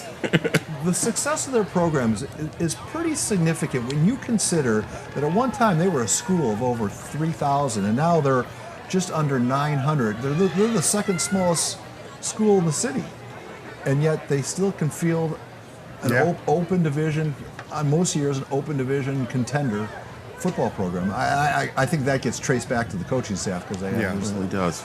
Interesting read here, mind you. Mira Mesa runs a 3-3-5, and you can see it with 3 down linemen in front of you. The read option again, bounced by James, gets it down to the 6 in a very big clump of players. Madison, I believe that lead tackle was Chu on that one. Yeah, well, now it's a battle of wills right now. And About as strong as you can get. A reminder, James Tavau, 692 all-purpose yards and 18 touchdowns in his varsity career. Can he make it 19 right now? Second and 6 from the 8-yard line. Shotgun again. Tavau inside again. I mean, he's getting hit the line with his third tackle. Yeah, he's taking them 2-3 yards. The drive. I think Bill Parcells called this is when you lean on them. Yeah. Mira Mesa's being leaned on. And it seems to be working quite well. This is also where they're known for doing their jumbo package, but it looks like Riley will once again take the snap here on 3rd and 2. I'm gonna guess not close enough. It's going to be an inside. Keep your eyes on Aiken. He can catch a fade route nicely. Instead, it's Tavau again. Matter of wills trying to pull him across the line, and they will not get him. What a great job up at the line of scrimmage. Jacob Nyberg once again really stepping up. He was listed as a reserve, but he is not playing like one. Great job getting involved there. And the biggest decision of the game now with the 4th down. See the same thing, we mentioned the jumbo play, and they're still not going to go to their jumbo pattern. Madison's made a living off of that the past 15 years. Instead, they're putting it in Riley Parenteau's hands with 7:30 to go in the 3rd quarter. Remember, they can still get a 1st down here. They don't have to score. What do? Hand again for the 5th time down near the goal line. A big push. He's going to get the 1st down. It does not look like he's getting the touchdown. I'm going to guess that they're going to keep calling that inside zone. Oh, no. They're saying they stopped him. They're saying that his momentum was stopped at the 3. Get Joe Green in here. Hold it. Yes, Joe, I'd love to know what Joe sees here. Yeah, come on. Joe, can you hear us? Loud and clear. So the crew, they ruled that progress was stopped short of the line to gain. Therefore, it's a turnover on downs, and Mira Mesa is going to get the ball. But Joe, I know we don't have the best angle, but my eyes suggested that it might have even been a touchdown. Hey, from here, I didn't see him cross the goal line. The best view is by far our flank official that has it. And if we had the wide angle view, we could see him coming in and saying he's either short or he's close. And then at that point, the referee, if it's really close, the referee's going to make the final decision. He's going to come up, he's going to look at the ball where it's spotted, and then point which direction. All right. Thank you very much for that, Mean Joseph Green. We also saw the running of Mean Tyson Line. We mentioned earlier, he's the leading rusher on this team, and he's going to go ahead and get 4 more on that play there. Excuse us for missing it. We had to finish complaining about things. Anyway, the goal line angle. 2nd and 6 now. Tyson in his own end zone wants the fade, sees the fade, and Chris Brown just barely can't hold on. Came up just a bit late there. Tough catch, though. Nice very reminiscent of the Justin Herbert catch where he catches you on the seam. Has that perfect touch. Tyson just has that touch.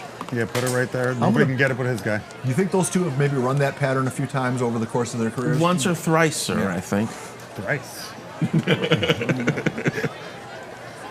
Sorry, I told our powers that be I would keep the $3 words to a minimum. Yes. Anyhow, 3rd and 6 now.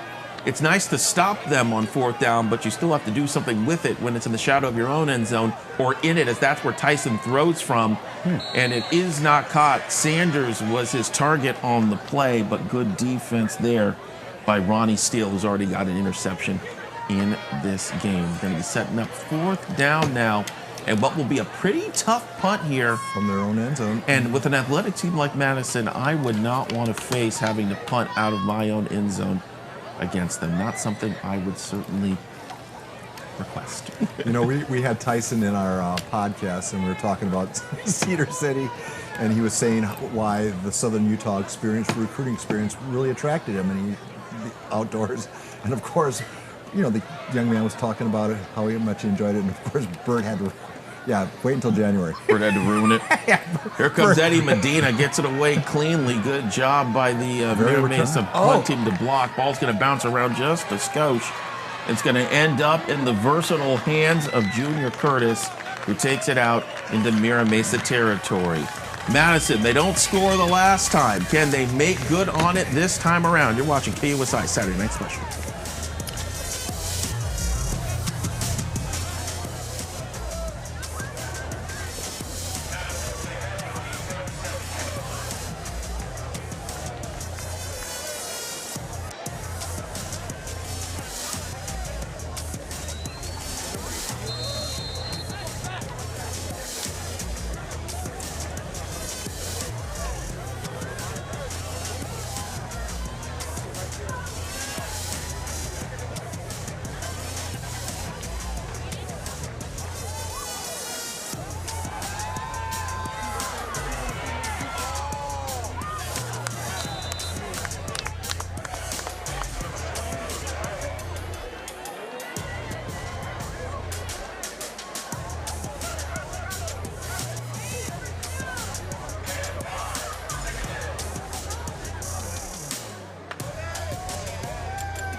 This is the PPR Saturday Night Special live here on KUSI, our second Saturday Night Special, the second of 3. Madison's got the ball on the 32.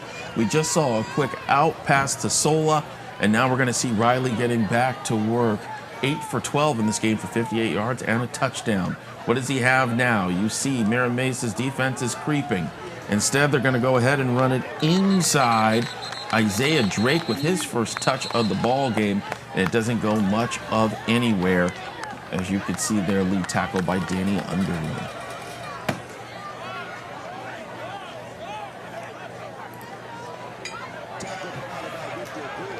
Let's go ahead and set up 3rd down now. It seems like Madison is content to just play this game inside between the tackles. Yeah, they're just to take the ball maybe out of Riley's hands and just same as halftime. They don't score, they don't win.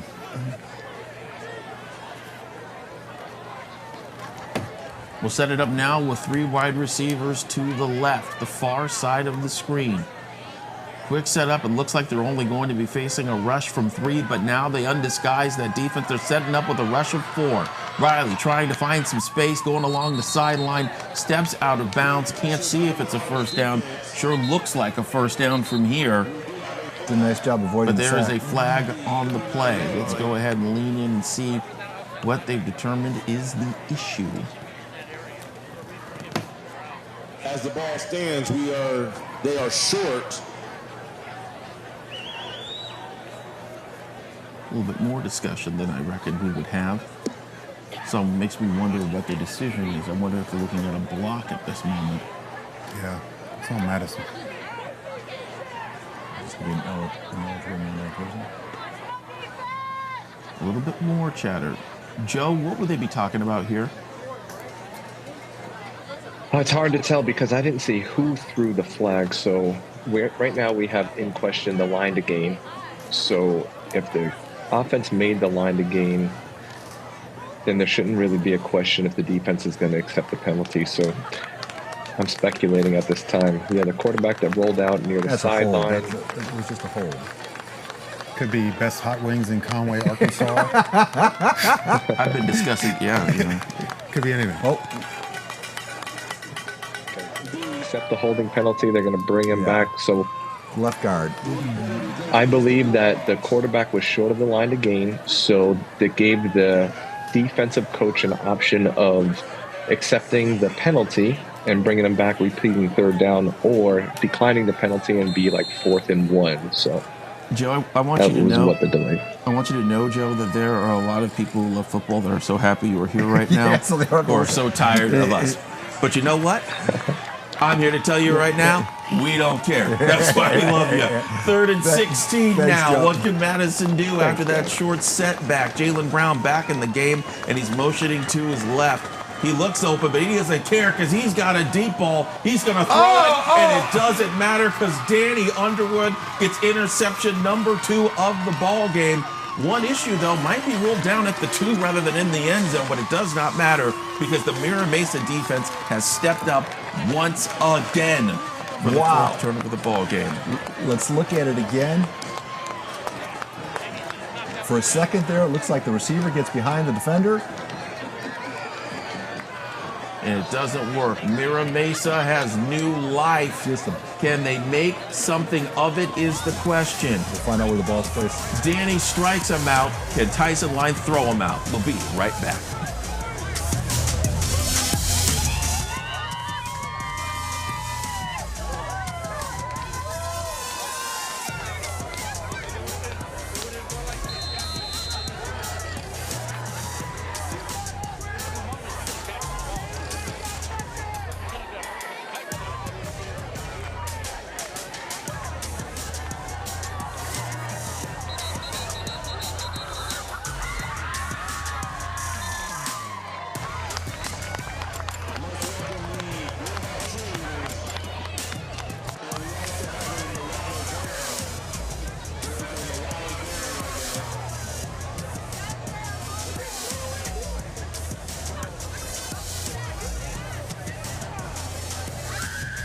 What number do we have him down at Mira Mesa? 18. Oh, he switched numbers on me? Hi, everybody. Welcome back. We have an injury update. I couldn't quite see who was that is injured, but we'll get you that name in a second. For now, for another injury update, I believe we have Chase Isidoro on the. We do have an injured player on the field. So, guys, we do have an injury update on Madison's Jaylen Brown. He hurt his right shoulder, but it looks like he will be coming back into the game. He tested it out, and he's just going to tough it out. That sounds exactly like something that Jaylen Brown would do. Bert, you wanted to talk about number 57 for Mira Mesa. Salvatore Tagliarini? Yeah, he was a safety but changed numbers, but I'm watching him and he's making all these plays and I'm like, who is that? Yeah, he's all over the field. Yeah. We just couldn't find him in our program. I think they moved him down to outside linebacker. Certainly. And if anybody can get that shot of who actually is the injured person, we'd like to be able to see so we could say who it is, but we were a little out at that moment when it happened. It was the first play coming back from a Mira Mesa interception, courtesy of Danny Underwood, his second pick of the ball game. Do we have Joe? Joe, as far as that ball being downed, what's the rule? How do officials interpret the rule on an interception where the defender's momentum takes them into the end zone? Oh, you said the key word, momentum. So once he gains possession inside the 5-yard line, his momentum continues him into the end zone. We're going to beam at the spot of possession, and that's where the ball's going to come out to if he gets down inside. So if he catches it inside the 5 and his momentum takes him in and the play ends in the end zone, we're going to bring him back out to the beanbags. Great mechanic by the back judge. Nice and slow and processed everything. He looked fantastic. Thank you, Joe. Yes, we definitely appreciate that analysis. While we wait for let's take a break. Yes, we'll take a break right now. Player down as Mira Mesa deciphers what they want to do here with the ball in the shout of their end zone once again. This is KUSI's Saturday Night Special. Madison, Mira Mesa.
Corey Fortune. Welcome back, everybody. Want to give you an injury update here. That was Corey Fortune that was on the ground earlier when we took that last break.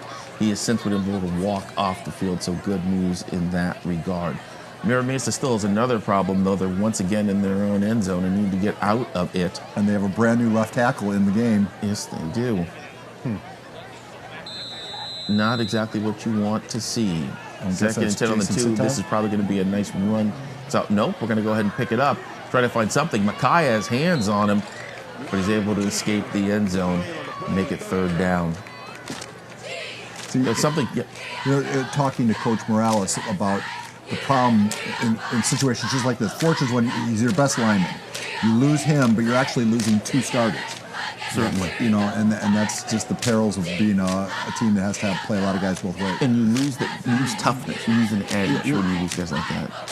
And it's nothing against the players that are still on the field. No, It's just I mean, when one guy is tougher, he's tougher. That's the way it goes. 3rd and 9. Once again in the shadows. A bit of an early move from the left guard, but we let it go. Tyson just has to get out of the end zone, and that's exactly what he does as he's wrangled down by a host of Warhawks, including James Taval, who gets the tackle there, and he is used to getting tackles. I believe that's his 53rd of the season, and it gets him the first down. Wow. A little convenient fact I just left out. He played a beautiful side look too, and that's against the referee as a shield, and that's against Sola. So that's a real deal. But you can tell Sola's on the field because we just follow the hair. Exactly.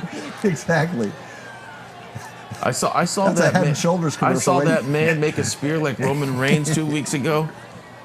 My insides curdled. Tyson line looking deep. Does he have someone? Oh, beautiful defensive effort right there by Malcolm Norton to keep the ball out of Chris Brown's hands. They are keeping him silent today and working effectively. I will leave that up to them. Yes, you shall. I think Chris on another day might caught that ball. It's tough when you've got that hand hanging right there. It makes it real tough. Tyson getting the call in now.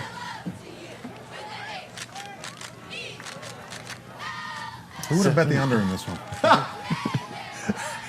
Well, we wouldn't have bet anything, sir, as we remember that is illegal here in the state of California. 2nd and 10 from the 13. Wanted that inside, but instead tries the out route, trying to get it over to Amari Sanders and cannot do it. I want to go back in time. Let's do the Wayback Machine. December 2012. Madison, they won a couple state championships around here, but did you know who they beat to win a state championship? 2012. Current NFLer, right? Current NFLer. Jared Goff is who they had to beat in that game. And there's some notable names that were on this team. Kareem Coles, Pierre Cormier. Sure. Goff had a nice game. He went 14 of 30 for 262, but didn't matter because Madison, they took over a 21-point deficit in this one to beat Marin Catholic. It was a pretty great game. I was at that game. Back in the days where St. Ignace didn't look at that stadium and freak out or get angry. That was a trigger warning. Yes, I forgot the trigger warning. My apologies. It's interesting when you look at Madison's history. They have ebbs and flows. They've had some great players, and they're able to win championships by taking advantage of the divisions they get seated in. Paul, you've been able to watch them sort of at the doorstep of history for a while. Absolutely. And I was talking to Coach Jackson about it. I go, God, you're used to putting up championship banners, and now you've had this lull. And is it difficult? And he goes, Paul, we're playing a bunch of good teams right now, and we're you can't win them all, but you can't win championships every year, and we're You can certainly build to them. Tyson needs space. Once again, wants that first down marker and gets that first down marker out past the 25 to the 27. And I wouldn't even call it a lull. I mean, last year they were ranked #1 throughout the year. I mean, you still have Lincoln in your conference. You still have Cathedral. I guess a banner lull. Yeah, a banner lull. But still, they're one of the most respected programs in the county, and I think Coach Jackson wanted to remind everyone. Yes. Allow me to introduce myself. Yeah, my name is Rick. and this year, sure, the one-loss record is not what they wanted to be, but as he said, and I'll quote it, we're playing a lot of good teams. Yeah. How many questions did you ask where that was the answer? Well, when you look at it like that, I mean, they have arguably the third or second toughest schedule in the county. I was looking at it yesterday between Cathedral and Madison. It really doesn't get much more tougher that schedule-wise. And it doesn't get much more tougher than that lineman-wise. Kuda Makai Veal. What a great stop there. What a great stop. Puts the hammer down on Ride or Lie. Let's show some praise to Tyson again for what he's done in his CIF career. Crossed the 5,000-yard barrier, 35 touchdowns. This year alone, completion percentage touching 60. And he's on, and presumably this game, do I need to look at the numbers again? Yeah, I'm going to go ahead and guess that he's past the 1,500-yard barrier. Pretty darn good. Tops in Division 1. But he's gone with a new dude. Yeah, he is. You know, between him and Ryland Jesse, we need to stop messing around with these dudes. And you need to stop messing around with the defense of Madison. Kuda again. What a great takedown that was. Tyson, defensive lineman and the offensive lineman from Mira Mesa playing both ways. Fatigue setting in now. And don't forget, one of them just got hurt. Yeah. Right. A lot of this pressure now is coming after Corey Fortune left the game. Certainly. And I also point out there that they got some great edge pressure. That's what I'm saying. From Oscar Garcia that forced Tyson to go back inside, and that's what set up Makai with the sack. 3rd and 18 now. Not a lot in the from playbook. the 18. Not real manageable. I'm looking at that guy that was in front of the screen just now, Chris Brown. That's where I would feast my eyes instead. Ooh, the misread almost cost them. Samuela was certainly looking at a grab, and that's a youngster too. Tyson needed to go one read to his left. He stopped one read short. Oh, a roughing the passer call. This was a clean move on the right side. Now you got to get Joe in on this. I'm going to need to see that again too as they 25. move this. Can we show the replay and then bring Joe on? Result of the play would be a first Yeah, I need to see a right here, 25 on the Here's outside. the replay. This is a clean inside move. Come on. And Joe's going to be just a little dash behind us Right there. here. Oh That's my. not- Looks like Well, there we were can't really two tell. of them You that can't- were how can coming you tell strong. from that? I can tell. Joe can't tell by the angle, but I can. Joe, did you see that? The camera panned a little too fast. Yeah. I mean, he was going down. He was on his way down to hit the knee area of a quarterback in a passing posture. But I'm speculating because the camera panned too fast. Right. I think the foul was justified. Oh, if the you running ask game me, is coming but now. it Here was we even go. more Here we justified go. right now. And we have a different ball Chris game. Brown like fine china in the end zone. Jeez. 64 yards. They have established the running And game. Mira Mesa is back in business. Brandon, the Thunderbird shows the thunder. Between your two analysis, your analysts to your left, which was the one that wanted to keep running the ball? I have no comment. All I can see is that it was a great touchdown on an end around with a couple of keen blocks and a big breaker by CB7. And that's just one kid faster than the other, right? I mean, Chris is not slow. Yeah. But it's Leave just it like at when that. you're playing out in the backyard, there's that kid that's one step faster. That You know, a young Brandon Stone once listened to during his junior college days a song called Run It, which I believe I'm hearing right now in my ears. And that's exactly what I would say about young Chris Brown. He's been so remarkable in his time in San Diego. we talk about points off of turnovers. There should be another analytic. Points off of penalties, because that penalty cost them everything. 23rd touchdown in the varsity career of Chris Brown, and that is why we have ourselves a ball game. The third quarter is almost complete, so I presume we're going to stay with you until it comes to completion. So I'm going to go ahead and take this time and put Paul on the Wayback Machine. Once again, this is December 2012. You've spoken in front of the Warhawks before. You've given them a little pep talk before, haven't you? Do you remember doing that? And can we please see that? Oh, jeez, I was 4 months pregnant at the time. Do you remember what you said?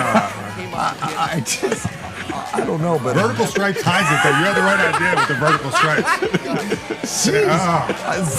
Don't. Focus on the speech. What did you say? I'll tell you what. I was honored that I would even get the opportunity. I just wish I had a little bit better physical shape. They were there for your words, sir. Yes. And you know what? I always appreciate the opportunity. Thick. We call it thick. Oh, Brandon, thanks. I forgot all about that. That was a big deal for me. I want to hear your inspiring words. Goodness gracious. And that's not going to be a good thing for that kick. It's going to be some prime field position here from Madison out of that pain. And yeah, Coach Morales not a fan of that. No. He's not the. You can kind of read him. He's not trying to hide his thoughts. Let's make that clear. Not one to disguise the thoughts. Well, I think that's just again. Do you remember what your word? Do you remember what you said to them? I'm sure it was something pretty simple. I think I talked about something to the effect that, you don't regret what you do in life, you regret what you don't do. And I think my thought was, you only get so many tackle football games in your career. For some of us, it's 8 or 9. And for some of us, like Bert, it's 100. So you don't know how many games you're going to get, so you might as well play each game. Or how many bowls of ice cream. Yeah, you were a little heavy, that's all. I'm just going to leave it at that. That was my lineman era. Iron hot. I never thought I would hear Paul talk about eras. And now let's take a shot of Coach Aurelio now. Maybe don't. Jeez. Maybe. I can see that. I think he's going to go out there and kick it. Maybe show video of him, but don't play the audio. I would suggest. Legal procedure against the Marauders. Oh my! Now they're going to. And we're going to go ahead and do it again. While we set that up again, let's go ahead and talk about the fact that we've seen a lot of great players come through each of these programs. Silver Pigskin nominees. We've seen a lot of them, specifically from Madison. If we could see some of those guys over the years. Can you name some of them just off the top of your head? Samson New. Is good. I forgot about Coles. Yeah, that's right. Keenan Kristen, obviously. A lot of great players here. Chase Knox, the kid that went to Madison for a little while. Yes. Robbie Rouse wore blue shoes to the gala. Remember that? Oh, I'll never forget. That was my first gala, 2008. Yeah. In the meantime, Jaylen Brown would also like to go to a gala. And this is how he's going to prove his way as he fights his way through a whole lot of blue shirts and gets it out near his own 40. Here's something interesting I discovered while looking at the Silver Pigskin finalists back in the day. Mira Mesa's never had one. Never? Well, Never. It would have been Damian Williams that one year if the voters had ever cooperated. But that was as close as... Yeah. But it's also, they have a lot of great players. I think of guys who've been on the team like Trey Lomax, for example, over the years, who've just played really well, but just didn't happen. And that's tough. At the end of the day, there's only 5 chairs, or in some years 6 chairs. There's some years we're really yelling at each other, 7 chairs. Yes. Yeah, last year. Should be 10 chairs. And this year it's only going to be 5. This should be the last play here of the third quarter. And it's a pretty good position for Madison to be in a tie ball game here. And this is first down for them. Going inside to the always tough Tavau. And he's going to go ahead and get them a swift 4. And that is where we leave you. End of the third. We have a tie ball game on our hands, thanks to an impressive play from number 7, Chris Brown. We'll be right back on the Saturday Night Special.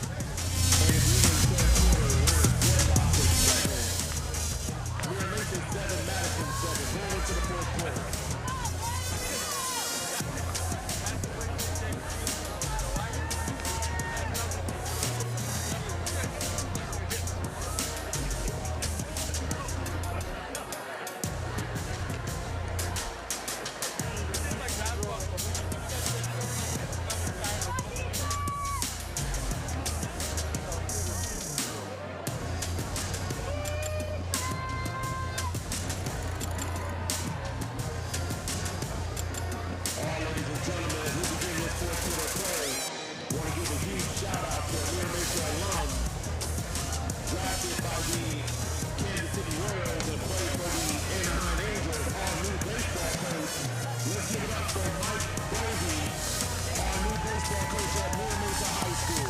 Welcome home, Coach Bowden. Welcome back. It is the fourth quarter in our Saturday night special. It's Madison and Mira Mesa. We are tied at 7 as Mira Mesa just put the ball in the end zone on their last drive, and Madison wants to respond. That one just lifted off the ground by Tavau, who's going to skip out past the 50 and into Marauder territory, get an extra swipe and a first down. We saw an injury earlier, and for an update on what happened on the Marauder side, let's go to Allison Edmonds. Hey guys, yeah, Corey Fortune sitting on the trainer's table right now, getting his right ankle rolled out. They are saying it is a high ankle sprain right now. He seems to be in quite a bit of pain at the moment, and all the team was very distraught when he got hurt, but luckily it doesn't sound like anything too serious, and they're working on it, letting him ice and relax, and hopefully he'll be back and ready to go soon. Send it back to you. And that is a big deal because he is effective on both sides of the ball. So certainly one you don't want to be without. High ankle sprain could be even longer. I mean, now we're trying that option again, and this time Riley wisely decides to just keep it on his own. Yes, not improvise after. Yeah, I would say that's probably a good call there. Tackle by Najiri Casey gets him about 7-8 yards. Comes up a little pain, but he's going to stick through it. 2nd and 3 now for the Madhouse. Both these teams are hard-nosed. You know, your typical high school football team, on your starting 11, you have 2 or 3 guys who actually relish the contact. You have another 2 or 3 guys who don't. Most of the team is out there. Yeah. No, these two schools, everybody does all the time. There's guys out here who... Year in and year out. Yeah, but football is not a contact sport. It's a collision sport, and you have to kind of be a little wired differently. And there's guys out there to allow for it doesn't matter the size of the player he's going to hit. Watch Victor go around the edge on the left side. We'll see what he does here. Riley keeps it, and that decision to blitz hurts them as he gets out past the 30, 25, down to the 24-yard line. That'll be a gain of 14. Watch again that rush from the left side of the formation. Riley sees it and plays that zone option exactly the way that you need it to. Bert, did you like what you see? Quincy Redford with a little trap block there. No, I do love Madison because they're bringing it so the second level's gone, and he just has to get past the first level. And I think, again, there's fatigue with Mira Mesa. These 3 defensive linemen all started on offense. They've been playing this entire game, so they're starting to get a little physically tired, obviously. As you say that, look at Nigerian right there, Casey. He has the hands on the hips. That's the side. That's no diss to him. He's playing a great game. It's an example of what it takes when you play a great game like that. Riley's best read of the game right on that last play. Also, if I'm looking correctly here, they only have 2 technical down linemen right now, which is an example of that fatigue. 1st and 10 now, out of the pistol. Riley keeps it, rolls to the left. Slow roller, and it's an effective one down to Xavier Quintana. And that's going to get him a nice little pile. Let's see that again. Great chip block. Villa so good at getting that chip block, I tell you. And it works. D lineman. Yes. You know, his use in the Madison offense as an H-back, that's the best way I could explain it. Some would say we call it fullback, call him or an H-back. It's reminiscent of Peyton Hillis. Wow, they're on the Wayback Machine. It's called, I played a lot of Madden as a young adult. Sound more like Tecmo Bowl. I didn't say he was Bo Jackson. Looking at this Mira Mesa defense, the strength is in their corners. They have a lot of quality corners. Nice break to the outside by Brown. He's got a clean one. 2 big blocks in the end zone for the TD. Did I see a flag? I do see a flag, and one wonders if it's holding because they sent a lot of men. Yeah. Mira Mesa did, and somehow Jalen was able to skirt to the right side of the formation, which tells me he may have had some help. And Mira Mesa's been bringing it this whole drive, but not really stopping them. I think they're getting a little frustrated. If we run the play again, maybe we can see Maybe we can target the offender. I saw the hands come up from the one wide out from Madison. I'm thinking it's. I was saying it was Gillespie. It looked like he may have had some, but that flag came out late too. Yeah, I thought Villa on the edge. Well, that kid there didn't seem to mind. Yeah. Well, it goes back to my points off of penalties. I like that. I'm not allowed to talk about establish the run, but you can talk about points off I brought it up twice. It's my new analytic. I've been biting my lip over here. Points off Who needs AWS when you have PWR? 2nd and 6. Inside it's Tavao. His helmet goes moving a little bit, but he doesn't get very far. Great drive back led by Underwood. A little bit of slap in there, and that is not going to be liked. Underwood and Gore were angry. And some more laundry on the field. And I believe James said a little something. Let's see which one of them was the first to make a mistake.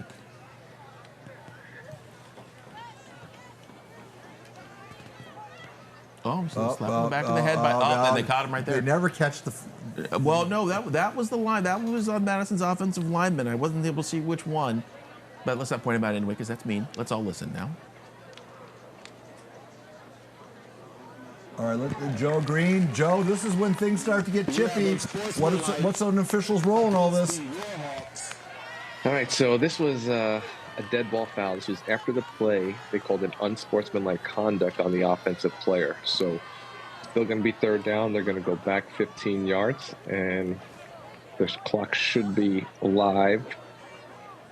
But yeah, I mean, this is chippy. This is expected when it's a close game down at the end, and the players can't, keep cool. Then we're going to have to interject and manage the game.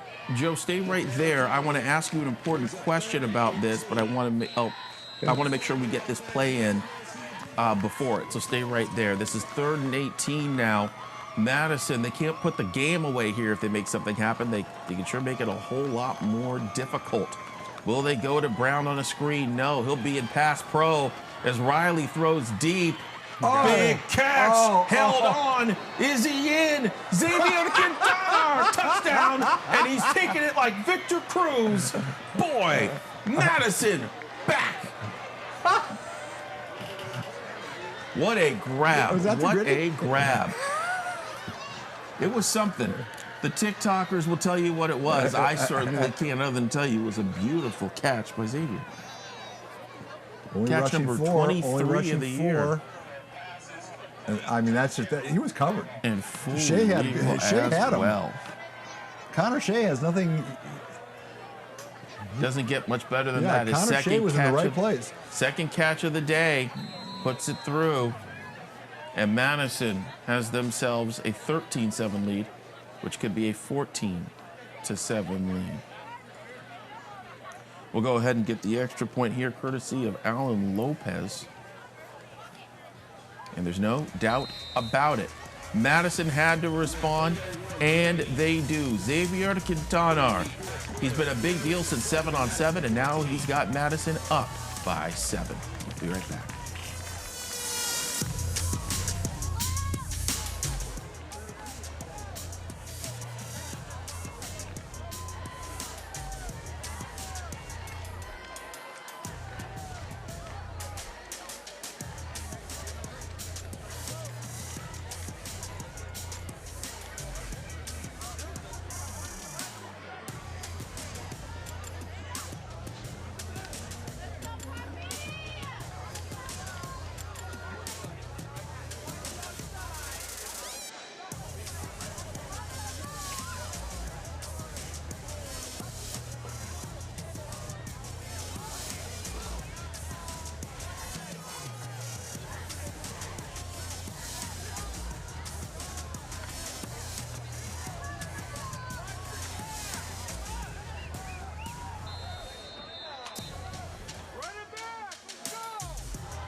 A pooch punt starts our coverage with 8 minutes to go, and Mira Mesa will field it expertly at their own 40-yard line. Me, Joe Green, I hope you can still hear me now. I want to go back to the penalty. So many times we yell at referees for not catching the original offenders, but catching the responders.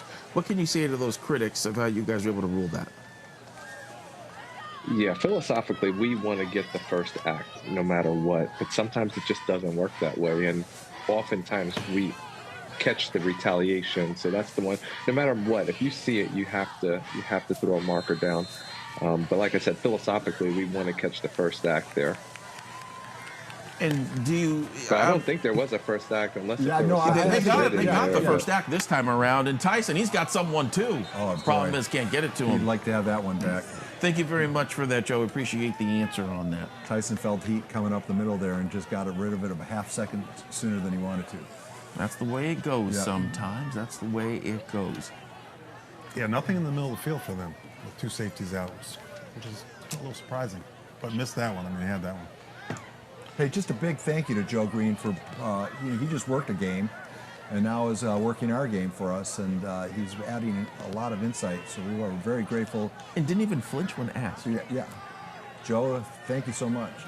More pistol work here for Tyson Line in this Mira Mesa offense. 2nd and 10 now from the 41. He's got to throw it. Oh, that was. And that's called a pressure throw because he knew he had about another half beat left before he was going to be tasting the turf. The Mira Mesa turf is quite nice. I was there last night. It shimmers. Yes. You see the pressure there to Corey once again. We hadn't heard from him in a little while. I think they actually might have rearranged their line a little bit to help keep him at bay. The way I think I see it. Davis has 2 sacks for sure, but I bet you if we were keeping the stat, he has about a half dozen hurries, hurries, whatever you call them. Right now, Madison doubling Mira Mesa in yardage. It's up to the Marauders to respond. We'll see how they do here on 3rd down. Snap is high, still gets it under pressure. Ball's out thanks to the big time smack from that defense. Let's see it on the outside. Oh, a spin move from the heavens by Thiani Saulo, leading to a big crunch by Davis.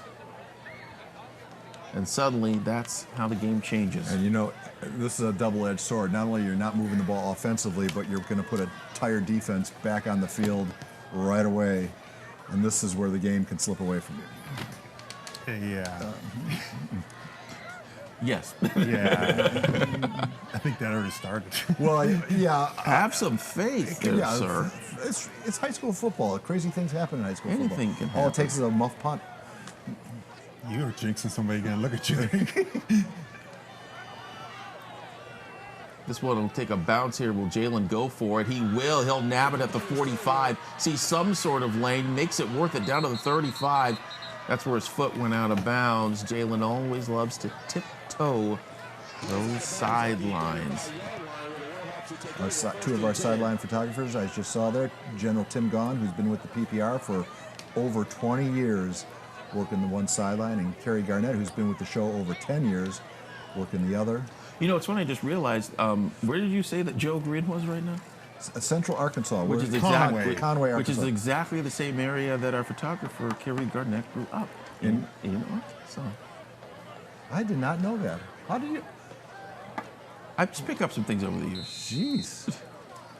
Who would have known that Arkansas would be such a big deal in this game? Yes. Also, could someone explain to me how it's Kansas but not Arkansas? No, you probably can't. 1st and 10 from 35. Good point. Why is it south but southern? I don't know. And that'll do it for kindergarten here in the PPR. Let's watch Riley Parenteau instead. I just pound the rock now. And it looks like they listened to you, Paul. Beautiful spin move and a bit of a dice. Great job by Isaiah Drake to make that happen, and a nice tackle by Gore to bring him down. A little bit of a hold by Gillespie, but who's counting? Hard. That you would call a patient run as you waited for the hold. Gillespie didn't hold. It was momentum, Brandon. It's momentum. You know, his family's probably going to be mad at me after the game because I think it's the 3rd time I've called him out. But the reason you call him out is because he's so good at blocking normally that when there's something that is a bit off, Yeah, you notice it too. But I also noticed that a lot of times announcers have a hair bias. If a guy has hair, then you tend to notice their plays more. Oh, it's like a flag. Yeah. Riley once again throwing to Quintanar off the screen. Double block from Aiken. Oh, we're going to dance. Quintanar gets all the way down to the 4. X marks the spot for him. Another great grab. That's his 3rd of the day, and he's made all of them count. And look at the play structure. You got the block down the field right there by Devin Riley, plus the extra block from Aiken. And when you got wide receivers that can block downfield, as Carl Weathers, SDSU alum, once said, baby, you've got a stew going. Was that from Rocky? That was from Arrested Development. Oh, okay. Which Not Apollo Creed. He made me watch that. I don't remember Apollo saying that. Here we go. Isaiah Drake trying to make something happen, but he won't. Casey, the great edge rusher, brings him down. Remember when we had defensive ends, and now we just have edges? Yes. Yeah. The game has evolved. What would you be in the contemporary game? An edge, wouldn't it? It'd be an edge. Yes. Were you able to play standing up? I did my first couple years. I was trying to resist the joke that Inside the NBA made once, where Kenny goes, you know what Akeem Olajuwon told me once? And Charles Barkley goes, Kenny, go get me some water.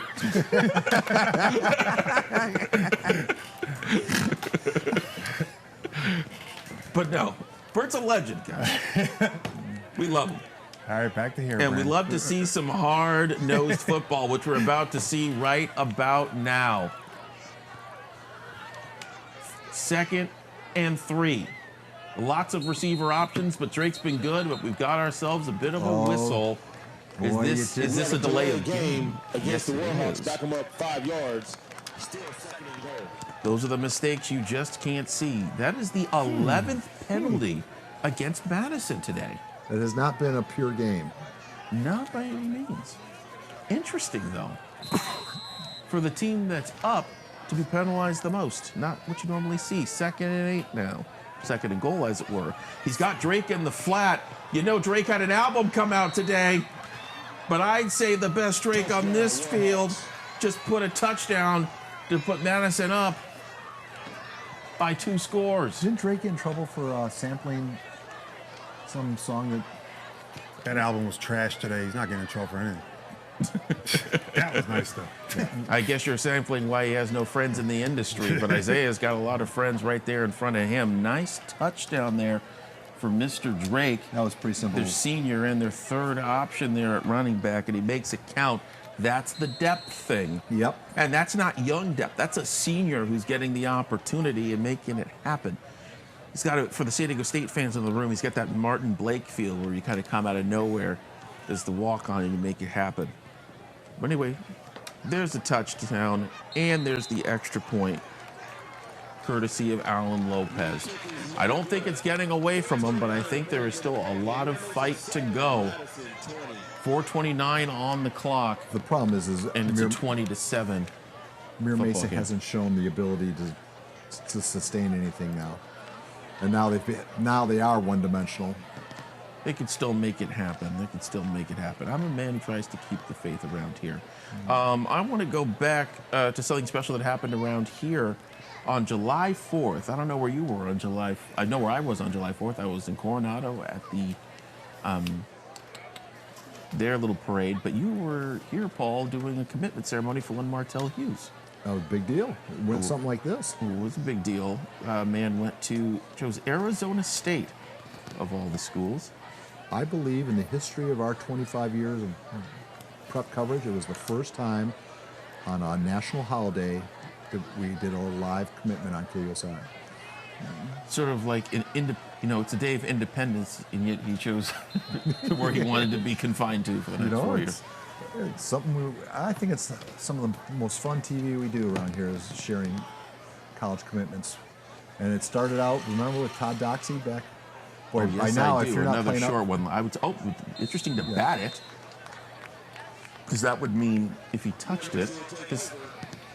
We have the Martell Hughes? We do. We do. But I wonder, Joe, if we can get Joe here. He touched the ball before it went out of bounds, which is interesting. That's right. I don't know if you saw that play yet on your end from Arkansas. The player touched the ball and then it went out of bounds. So I presume they mark it where he touched it. Is that what happens here? Yes, so first of all, if it's a ball untouched by B, that's when you have the options, right? Either 5 yards, re-kick it like they chose to do last time, or 5 yards from the succeeding spot, or even 25 yards past where they kicked it from. But in this case, this was touched by the receiving team.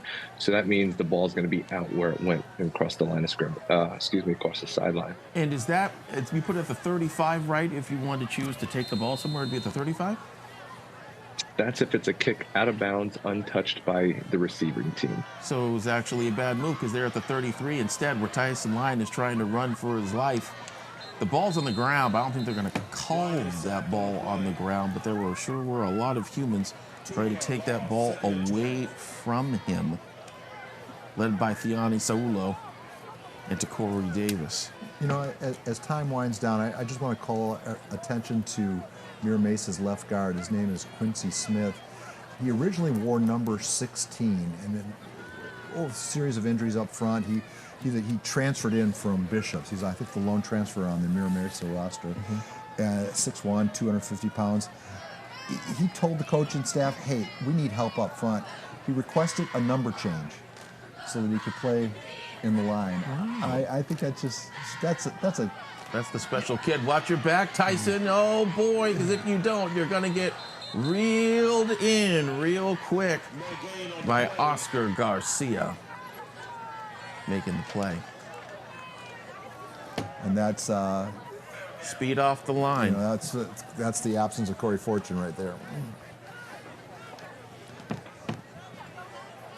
Very unfortunate indeed. I mean, if you think these puns are going to stop, by the way, America, they're never going to stop. Yeah. No chance. Sorry, Paul. Please proceed. No, I think that the programs are similar in their nature, and they're both neighborhood, to a large extent, neighborhood schools. Certainly, Mira Mesa more than Madison, but at the end of the day, Madison just has more players. And football. Well, matter here on 3rd and 12. Gets it out to Chris Brown, but nice step-up tackle there by Jalen Brown. Brown v. Brown, as you pointed out, Bert, has been really fun today. But, I mean, you have to give so much credit to Ben here. I mean, you lose your head coach, you lose two of your best safeties, you're facing the best or one of the best quarterbacks in the county, and you're holding to 7 and just dominating on defense right now. And you're missing 2 leaders and 2 of your best safeties, which we thought would be a huge problem.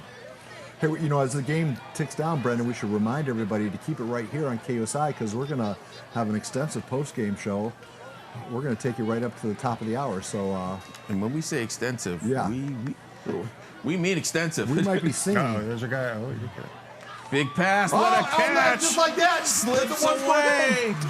What a big time run. Danny Underwood in the end zone, and touchdown. Mira Mesa Marauders. It's not over until it's over. And at 1:53, with the confetti flying and the sapphire sound playing, it is by no means over. Well, Davis came within a whisker of getting his 3rd sack. Taken to the woodshed.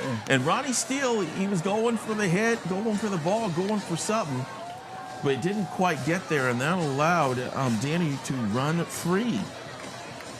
He came into the evening with 15 catches on the year, 1 touchdown, 258 yards, but now you can count touchdown number 2. This is a big number kick, 2. big extra point. We've got a flag going the other direction. Right. Will you consider onside?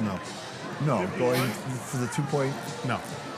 I mean, you have to do something, because you're not going to stop Madison's run game with 1:53 left. Well, I mean, you're banking on that happening, but you put a little more pressure on them if it's a 6-point game as opposed to a 7-point game. You know, they have to play a little tighter. Yeah, you're right. But Mira Mesa scored on. We got to make I could coach the Chargers plays. What are the odds of getting one more broken play?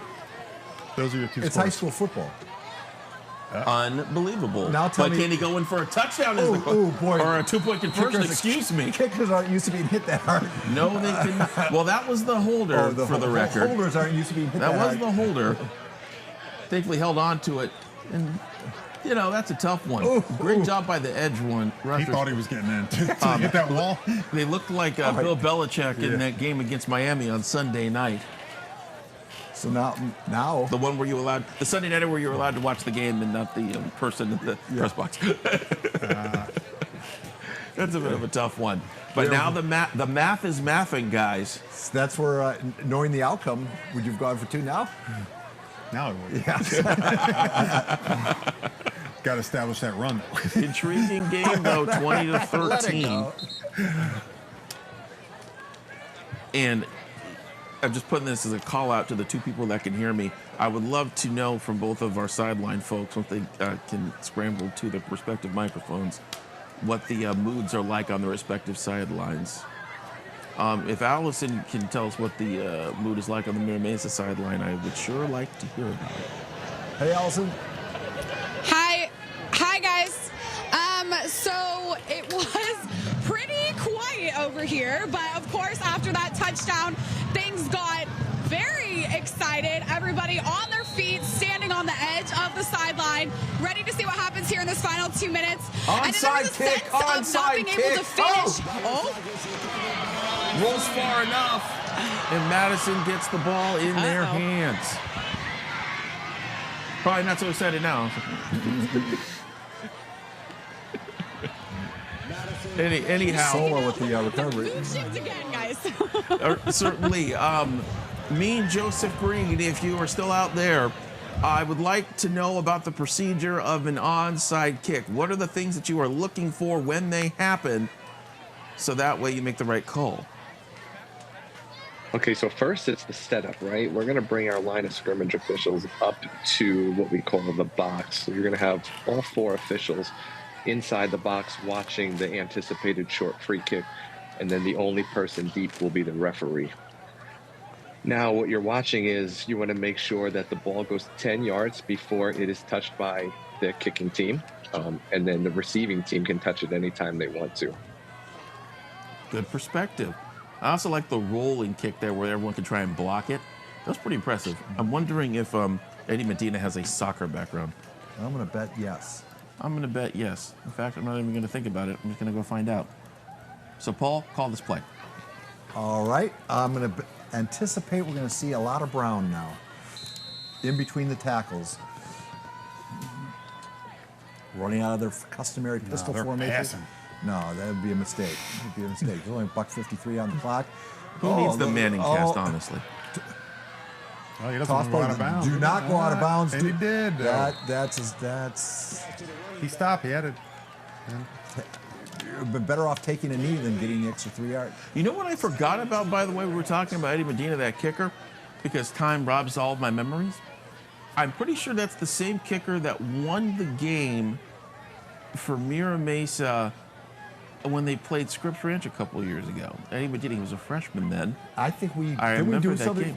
game. We interviewed him after the game. Yeah. I believe I spoke to him after that game. They won the Battle of the I-15 thanks to his foot. So you can see the talent of the foot there on that onside kick. That was pretty impressive.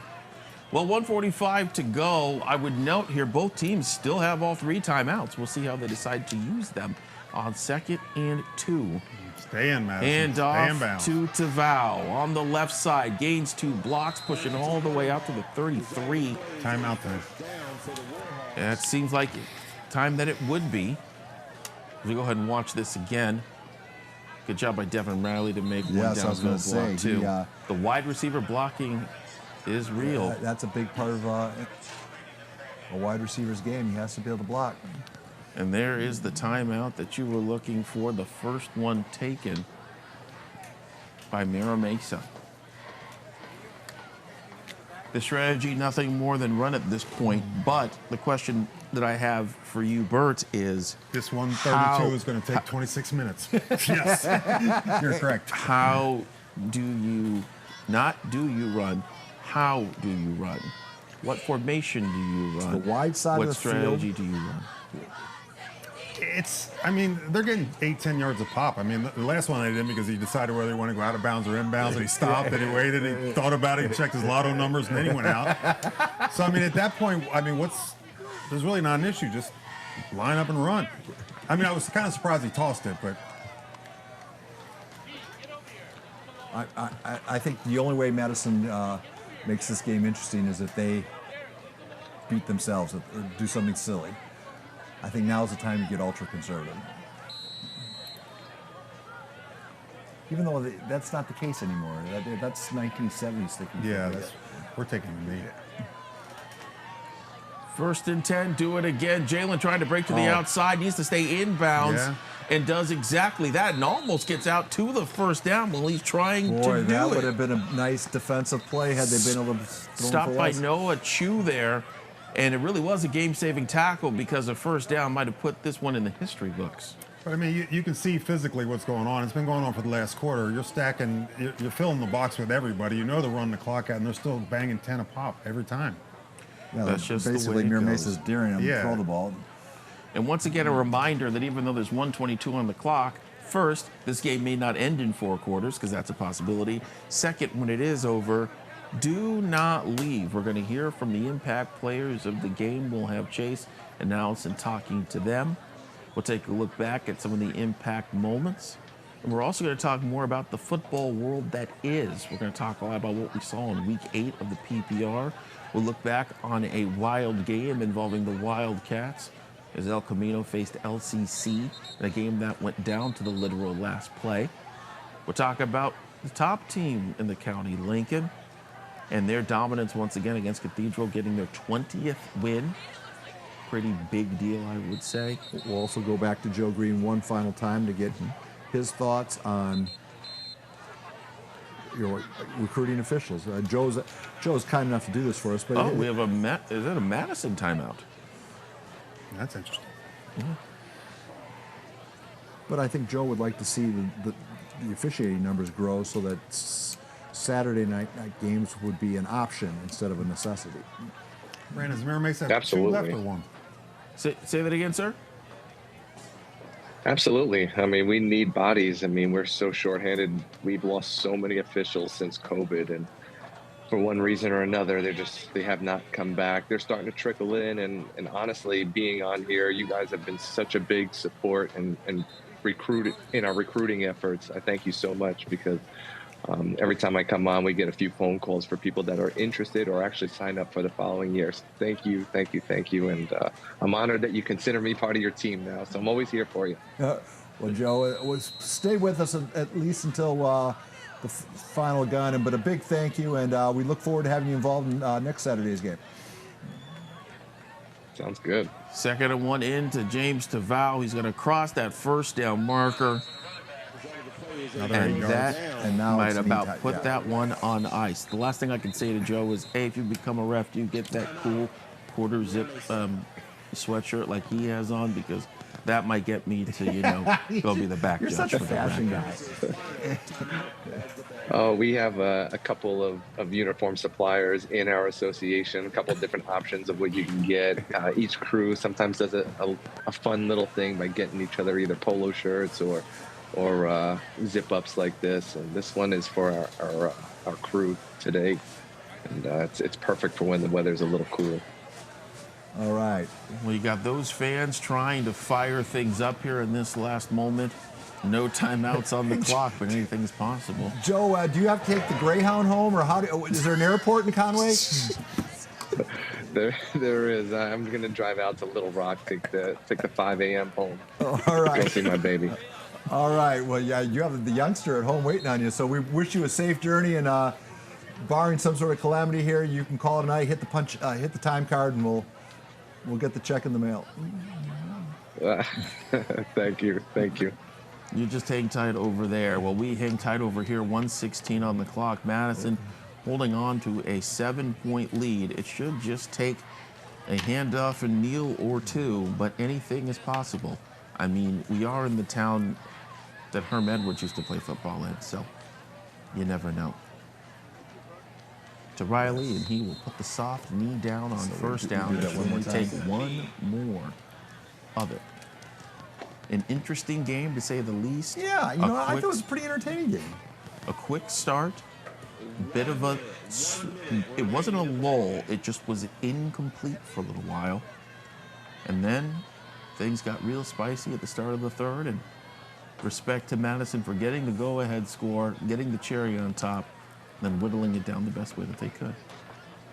So just looking over some of the numbers, Riley, 13 for 18, 130 yards passing, three touchdowns.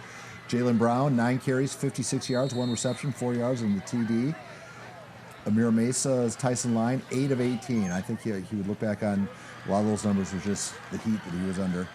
And we see the handshakes beginning on Mira Mesa's field, a great competition between two great teams. But only one can go home victorious, and Madison is the team that's going to get that acclaim today. It was a running battle with some great passes along the way, but as the two sides shake hands and show immense respect for one another, we can say now with the clock at zeros, Madison takes this one home 20-13. It was tight the entire way, and even when it broke open with a double score lead, it never really was over at all. Paul, you like to talk about game balls. I think each of you should have a game ball for each side of the contest. Right. So, I'll do Madison because you're a professional. You can do Mira Mesa. well, no, I'm saying you got to have a Madison game ball and a Mira Mesa game ball. Oh, 2 each? One, yes, one game ball for Madison, one game ball for Mira Mesa. I think the coaching staff for Madison. Obviously losing Rick's a big thing. They had lost 4 or 5. Played great schedule, great teams. You lose 2 of your safeties, probably the best tandem in the county, and you still come out here and shut the team down. I think that was pretty impressive for me. You can't get any more impressive than that. Mira Mesa, I love Tyson Line. It's hard because you look at it and you look at the stat line when you're done with this, but you don't see the pressure that came, and there's nobody could throw with that kind of pressure. So, but again, that goes back to Madison again bringing the pressure. But I thought it was an entertaining game. I just thought it'd be a little more high scoring because you think Madison would be a little short-sided or short-handed on defense, but that was not the case. Everybody stepped up.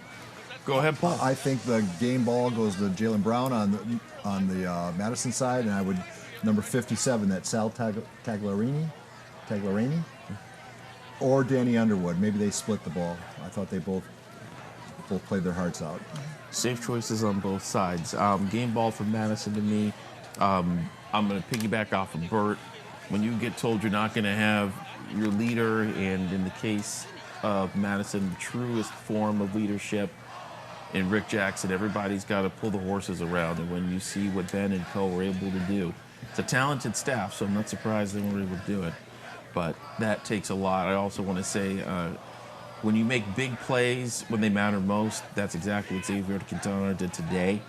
And that deserves a whole lot of credit when you're able to break through, get the touchdown, and then get a big-time pass. That's helpful as well. Oh, look, it's a little football emoji on them for winning. When did we get that? Where did we hold that out? Correct me if I'm wrong. I think this is the first game Rick Jackson has missed as a head coach. That'd be my presumption. I don't think he's ever missed a game before. They're 1-0, and we don't want to Jackson-less game. We don't want to miss any more. That's for sure. Mira Mesa's side, you mentioned Danny Underwood. Really great game for him. Kind of kept the soul of this thing going. And the Mira Mesa defense did not quit. They did not quit. And I think that's a really impressive thing, too. Hopefully after each team... and you see Kenny... I think it's Kenny Neers down there is the one that's doing the talking right now, if I can tell from up here. Talking about a job well done. Hopefully pretty soon we'll be able to hear from both sides of this contest and hear a little bit more about what they went through, especially that Madison side after having to regroup after this week. Surprised I don't see Chase hovering like a hawk at this moment. That would usually be his. I think they're waiting respectfully until their teams are done with their... And they got to move right on. They have Cathedral next week, so it's right back to that. You see that chat, and I'll give this to if you've ever heard an Aurelio Morales pre or post game speech. Though I don't recommend turning up the other one. I was going to say maybe. The spirit of a school, it just bleeds through his veins, and the big thing that you'll gain from those moments is that even though he might be mad about individual things that happened, the love and care for the kids and the protection of the program, that's going to mean a lot to him. When you look at Mira Mesa, and I don't want to get anybody offended here, so I'm going to be careful with my words. In terms of locations in which the talent is taken away. People don't recognize that Mira Mesa goes through a lot more of that community that I don't think people recognize. And so when you have to develop that talent and a lot of it gets taken away from you, you have a deeper appreciation and a deeper bond and love for it. Coach Morales, in our pregame conversation, said the buses don't come here anymore, referring to the fact that they can't get any outside kids. For whatever reason, the buses that would maybe get them a fringe neighborhood kid, they have no way to get to the school. So consequently, all right, well, I'll tell you what, let's send go down things the field. back out there. Downtown Jalen Brown and Chase Isidoro. Please proceed. Waiting for the signal. Hey guys, yeah, I'm here with Jalen Brown. Jalen, I mean, great performance for you guys. Obviously, the big news, you guys are down both safeties and your head coach. How do you guys overcome that? We just had to work hard, game plan for it. Like, it was a crazy change for us, so hopefully next week we bounce back and play better as a team. And the offense really started getting going there in the second half. What was the difference? The difference was we had a talk in the locker room. Like, we came in the game, I feel like, overlooking the team. I feel like we just had to be a better team and, like, not play everyone at the same level. And then, you guys have been on a kind of a bad stretch. How do you guys keep this momentum going? Because the Western League is tough, man. Yeah, Western League's tough. We've been on a 4-game losing streak. We're looking to finish out these next 5. Or next 4 now. Yes, sir. Awesome. Thank you, Jalen. All right, Riley, come in here, man. All right, we got quarterback Riley Parental. Riley, huge game for you, man. Obviously, the offense was kind of getting slow there at the beginning. You turned it up in the second half. What were your kind of momentum going in there, man? We had a game plan all week, and it was just small mistakes, and we fixed them at halftime. We went out there and we pursued, and we executed very well. And you guys are down, your head coach. What is it for this coaching staff to be able to go out there without Rick Jackson and still be able to pull off the win? I feel like our coaches are the closest coaches in the county, and they have really good relationships. And I feel like it was a really big deal to not have our head coach out there, but Coach Nears, he's been there and he stepped up. And, you guys had a bad stretch recently. How do you guys keep this momentum from this game going into the Western League? Man, we just kept our heads down. We just had to work.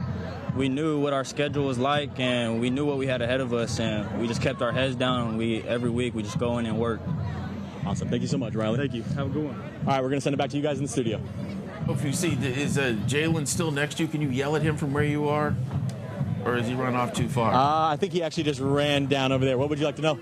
You can catch him, Chase. Go. Yeah, come on, Chase. Come on. See you work. Show us that D1 speed I don't know. here. He's pretty fast, guys. I don't know if I can catch him. Actually, Chase, can you just run after anyone at this point? It would be entertaining. All right, he's got 40 yards. We're going to test the 40 speed right here. All right. Come on. All right. What's your question for Jalen? Here we go. Here's what I want to know from Jalen. What was it like for him on both sides of the ball today? Because just as much as we saw him be active on offense, there were some great times where he was going up against folks like Chris Brown and Mari Sanders and making it happen. All right, so they want to know what was it like to be on both sides of the ball. You were active on offense, but you're also going against, Mari Sanders, Chris Brown. What was it like to play on both sides of the ball in this one? It's tough. You got to stay conditioned for sure. I feel like it all starts in practice. I'm ready for it, so I'm built for it. So I feel like that's what makes me perform the way I perform. And can we talk about him staying in condition? He just ran 50 yards to get that answer for you here, Brandon. Look at him. He's out of breath, man. Rest up. There you go. I was going to ask him his favorite post-game meal, too. But, I'll just ask you, Chase, what's your favorite post-game meal? Well, it's usually ribs or something. You're asking me if we're getting pizza after this. Hey, Chase, see if you can get somebody from the coaching staff while we swing it over to Allison. See if Coach Nears or Ben will join us. Let's do the highlights while we wait for Allison to get it's a good Danny idea. Underwood. You want to run through the highlights? I sure can. Let's do it. Oh, we're going to talk about La Costa Queta and El Camino first, actually. No, we're not. Would you like to talk about this? We can talk about the Madison game first. All right, okay. we're getting that ready. Go ahead. Thank you, Bree. Brianna's handing me Here we things. go. So this is the third quarter action here. Madison's up 7-0. But this is Danny Underwood doing such a great game today, getting 2 picks. It's also weird being able to hear me while I do this. Gets a nice interception there, gets the Madison touchdown out of the way. This is 35 seconds into the third. This is Chris Brown on that handoff. Big deal. We thought it was going to be a big attack in the passing game, but we forget that he can run the ball too. It's a 68-yard touchdown that actually tied the game up there. Fourth quarter things, they got fun. This is Riley Parento going to Xavier Quintana. And hopefully we get to see the salsa dance. Please tell me the captain. That's pretty good. That was pretty nice. 32-yarder there. It was nice. And then no friends in the industry. This is a good one here. Nice touchdown by Isaiah Drake. Touchdown. Tyson line, though, to Danny one more time. That would put it within 7, but that would be about it, as Madison was able to run the clock out, get the job done. They won 20-13. Let's go back out to Chase now. He's got the man of the hour. Let's go ahead and get things over to Chase Isidoro. Hey, Chase. Hey guys, yeah, I'm standing here with the interim head coach and the normal defensive coordinator, Ben Fatuloa. You know, what was it like to go out there knowing you're down Rick Jackson and still pull out this win? Very close contest in that as well. Well, you know what? At the end of the day, we just made the plays when it counted. Again, defense, you know, we just had to step up when it had to. Offense did a great job adjusting to the run. You know, we threw when we had to, when we had them coming up. Overall, I think it was just a great team win for us. You know, Jackson, you know, he wasn't here. He prepared for us. He prepared our coach, prepared our players to make sure we're ready for tonight. And then, you know, not just that, you're down 2 safeties, you know, your star players on the team, and then you have guys making interceptions in the red zone. You have a red zone stop on 4th down. How is that, knowing that these guys get their opportunity and they step up and make the plays? I think that's what we're built on. We're always the next guy up. That's our next rule. Like if a guy goes down, or you know, if a kid leaves for some reason, we always have to make sure the next guy's ready. I mean, that's shout out to my coach, DB coach, Coach Wooten. He got our young guys ready. You know, the guy who just plays JV only had to step up and come play tonight. Overall, I was just happy with our performance. You played for this school. You've been on this coaching staff for 14 years. You're an alumni. How does this feel for you, man? You're getting in charge just for today. I get it. But how does it feel that you got the win? I felt good. I felt good, not just for me, just for our kids, just to get back in the winning way we need to do, especially going into the West End. It doesn't get easier with Cathedral, Saints, and finishing off with UC. But overall, we're just, again, this is a building block for us. Now we're just trying to build to get off from here. All right, congratulations, Coach. Now we'll send it out to Allison Edmonds with the Mira Mesa. Thank you. Hey, thank you so much, Chase. We're here on the Mira Mesa side of things, and I'm joined by Danny Underwood. You had a phenomenal game. You guys had a hard-fought game. What kind of was the game like for you guys from your perspective? I mean, we were playing great on defense. You know, I feel like the whole game we were playing our hearts out. You know, we were flying to the ball the whole time. You know, I just think, you know, our offense has some little things that we didn't really have as much time as we needed to execute what we needed to do. But as you can see, like when we had like an extra second, you know, we were able to execute. And honestly, I'm proud of our team for just playing as hard as we did, man. So thank you. Absolutely. And playing a team like Madison, it really is a good showing for you guys, right? Going into the future weeks? Definitely an annual game. You know, there's always a lot built up to it. We were excited for this game, you know, but we're just going to take what we're going to learn from this game. And, you know, next game against Point Loma, we're just going to come out ready better. So. Awesome. And I think they have a question. Brandon, Paul, you guys have a question for Danny? I want to make sure I have this right because I said it tonight and I don't want to lie to the country. He's a baseball guy, correct? Is he a baseball guy? Oh, they said you are a baseball guy. Is that correct? Do you play baseball? I do play baseball, yeah. Baseball has been my main sport. So I was like 3. I started on varsity as a freshman for our baseball team, so that's kind of my main sport. But I love football, you know. So, and I play soccer. I play soccer as well, so yeah. But you know, it's ready. Yeah. Awesome. Well, thank you so much. Hey, thank you for talking Allison? to us. You guys got anything else for him? Yeah, or? one last Yes. question. I'm told that there's some interest from San Diego State. Is that baseball interest or is that football interest in Danny? Okay, and one more question. They say you have interest from San Diego State, so they hear, is that baseball or football related? To be honest, I'm not even sure. I don't know. So whatever you want to come talk to me about, I'm here. So. All right. You're ready if they want to talk, right? All right. Thank you very much. Well, thank you. Have a great night. Way to go. Thank Good job. you. We'll send it back to you guys. You too. That is a man with a very good spirit to keep things up after a game like that. We really appreciate that from him. Quality player, and it speaks to the quality kids over there, too. Really, between both these schools, a lot of quality kids. You know, almost 600 yards in total offense between the two schools. Obviously, Madison with the lion's share at 389. Again, unofficially, we're doing these numbers on the fly, but 389 total yards to 223. A big night for, I think, Madison offensively. Disappointing night for Mira Mesa. I think they would think that they would do better than 223 yards. Yeah, and if you take, and they probably had 130 of those on 2 plays. So the rest of the game was, and it was a great plan by Madison. I mean, you just can't say it was a bad night for one. The other team practiced too.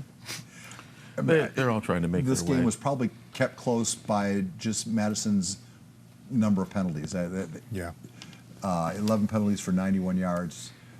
Take that off your offensive total, and if you cut that in half, maybe this game's a double digit. Pretty good showing for all the adversity they faced them last week and today with the missing. We're definitely going to take one more break here, and then we're going to come back and talk a lot more about the week that was from the games on Thursday and Friday, and talk about how some of those matchups are really going to affect what we're seeing coming up. We'll have that after this break, and we'll also set up next week's matchup here on KUSI as well. Again, 20-13, Madison gets the win on the Saturday night special.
Welcome back, everybody. The business is not over yet. We have one more Saturday night special left to go, and it is a big-time one. The Saintsmen of St. Augustine. They have put together quite the resume. They're a young team. They're a hungry team. But they're going to face the biggest task, the toughest task they've faced all season long, because they've got to go to Imperial Avenue. They got to go to Willie James Jones Boulevard. They got to face the Lincoln Hornets. We're finally going to make their KUSI televised debut, finally. Well, they were on from this year, I mean. Yeah, for this year. Finally to get them in here. So that'll be nice. Saints and Lincoln, that is your matchup next Saturday, 6 o'clock, right here on KUSI. The last time they were on TV with us, didn't we witness a little history? A historic, what was it, 7 touchdown game? 8? 8 touchdown game? 7? 500 yards, 500 yards. And 8 it was a lot. It was a lot, yeah. Rod Robinson. He went history. off to do some fine things, I guess. Won Silver Pigskin, playing at Georgia. I'd say that's pretty impressive. Also impressive are some of the things that went down last night. Let's go ahead and, before we take a look at those games, let's get Mean Joe Green back on the television, who was so good talking about some of the things that the refs go through and help us explain some of those calls really well. Joe, first off, thank you for being around with us. And second, for those who watched this and said, maybe this is a cool way to get closer to the game, what do they need to know? First and foremost, give it a try. Even if you're uncertain or you don't know, just give it a try. Come attend some classes starting next summer. The first Wednesday after 4th of July is our opening meeting. Come on, check it out. Go to our website. They're going to put everything on the screen for you right now, sdcfoa.org. Pleasure to be a part of it. Great coverage. We were blessed with a good game, and I actually have to definitely give a shout out to Rick Christensen's crew. They did a stellar job. They were prepared and let the players play and call what needed to be called. So great job all around, and thank you for having me. Well, he said go to school, so I don't know about getting the rest of these two in here, but we'll do the best. Before you go, I want to know what in that Conway hotel room is that an ironing board or is that? I was thinking the exact same thing. I'm like, I'm not going to say it. What is that thing behind you? Yeah. What is it? Is that the phone? That is a fancy lamp. I guess it's a very modern hotel. I thought it was a Murphy bed. You pull that out. I didn't want to ask because I'm like, I'll get in trouble if I ask what that is. All right, well, Joe, I need you guys to be nicer. I need you guys to be nicer to Conway. It's the presidential suite. We're going to spring for a better room for you, Joe. All right, Joe. Thanks so much, and you're a good sport, and we look forward to having you join us next Saturday. Yeah. BPB. Bye, guys. Good night. All right. See you. You are not going to be invited to Sarah Huckabee Sanders anything, just for the record. Let's talk about some of the stuff that went down last night, shall we? Including a really exciting game of the week. Oh, no, we're going to start with Cathedral and Lincoln. Might as well start with them, considering we're going to see them next week. This was a good game for Lincoln, and they went through the same thing that Madison went through. They were without Coach Dunn.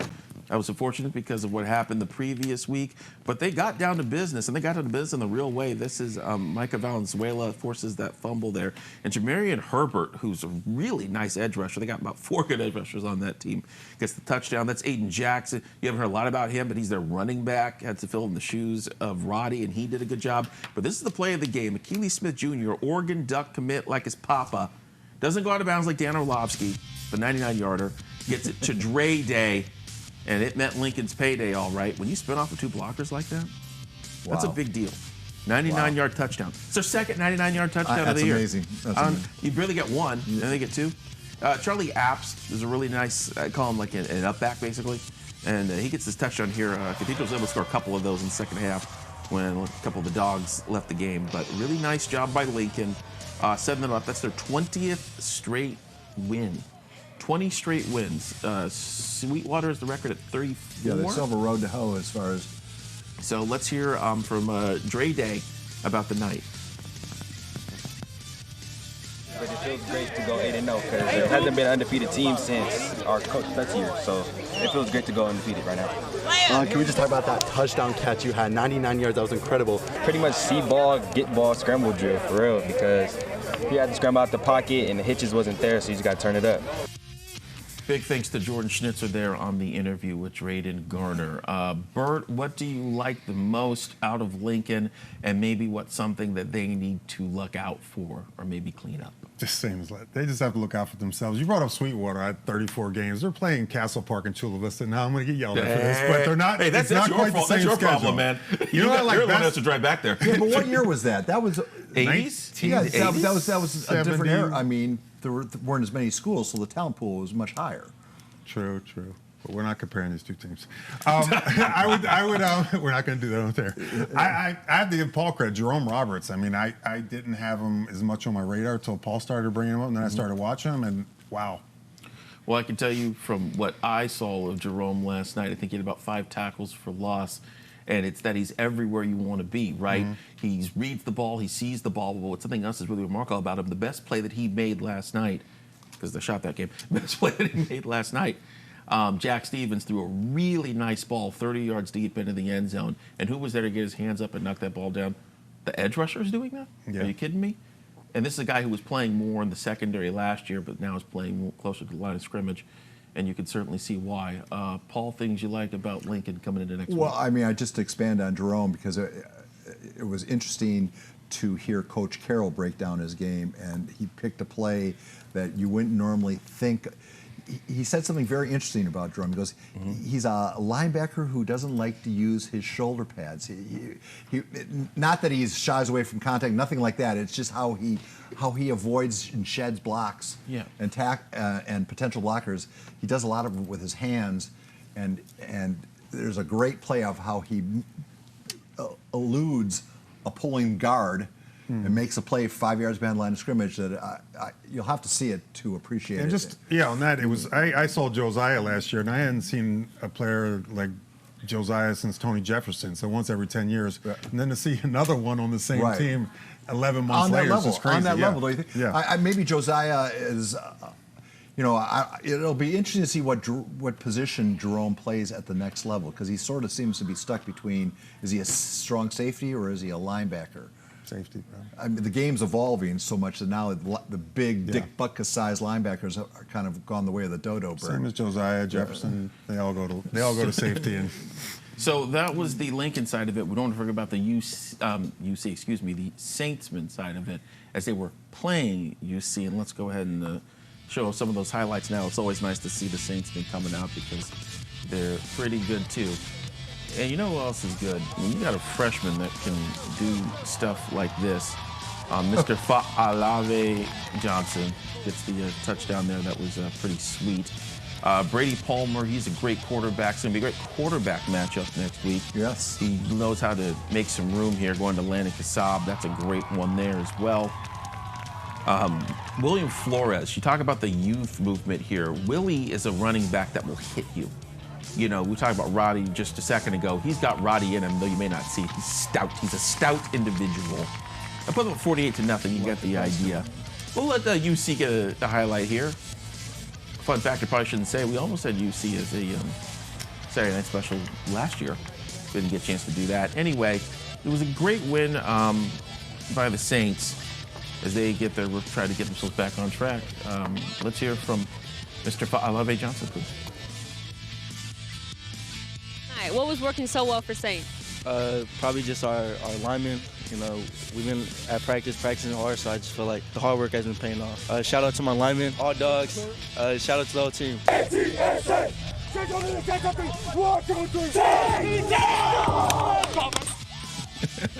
Exciting team. Anybody you're looking forward to see from either of you, or anything you're looking forward to see from the Saints next week? We've said it so much. It's such a young team. Mostly probably all sophomores now and juniors, mostly freshmen last year. I think this kind of team they're playing, I think they might need one more year. They're a year outside of their window, I think. But yeah, you're going into different places. Different world. Yeah. Something that'll be neat to watch with the Saints is we'll see how many sons of former stars will be involved in the game. A lot of the NFL names that we know, their kids will be involved in this. The two coaching staffs know each other very well. A lot of famous names on those coaching staffs. Steve Cooper's on that staff. Moore's on the staff. Gladnick running the show, and there's a lot of great players like that. I don't know if we have a chance back there, but if we can get that El Camino LCC before we go, I would really like to see that as well, because you guys were at that game, and that came down to the wire. That turned out to be a very good game, a homecoming at LCC, as Christine Prince and safety Caden Miller were, crowned queen and king of homecoming. If we have the video, go ahead and roll it. But it's just more you could talk about the end of it as we wait for the video. Or if that's what we have. Just talk about the end of the game. Man, you know, at the NFL, you practice clock management situations probably every day. Yeah. And then you walk through Unless it. you're the Vikings, of course. But you know what I'm saying? And even then, they practice it every day. 7-3. And sometimes they don't get it right. Well, an LCC had a chance. You know, do you down the ball? Do you run a play? And the clock kind of ticked away on them. And they were not at the 1 yard line. They were inside the half-yard line of El Camino, trying to force the game into overtime, and the clock just ran out on them. And I'm sure they will kick themselves and play it in their head over and over again as they lost a chance to knock off El Camino, as El Camino rallied from that disappointing loss at Torrey Pines. Yeah, and El Camino, so many penalties. They would be kicking themselves today if they weren't. LCC pressure, pass rushing wise, is probably, as a unit, the best defensive line I've seen in high school this year. But we're probably not going to have time to. Can we hit the fast forward button and just go? No, you could not. Instead, we will watch the cool fakes button. And this is just basically the kind of night it was when players are making neat moves. Fake punt, and that would set up the Mays 3-yard touchdown run. This is the play of the game, avoiding the sack. Carson Howard. We got to start talking about Caleb Reese some more. This kid can go. Yeah, but Howard should have been sacked there, and he's like an oak tree, would not go down. And I'll tell you what, we're going to have to call it a broadcast. Hey, everybody, thanks for watching us. Brandon, as always, you were 5-star talent. That's because we got a 5-star staff next to us. Good to see all of you. We'll be back next week. Bye-bye. We love ya.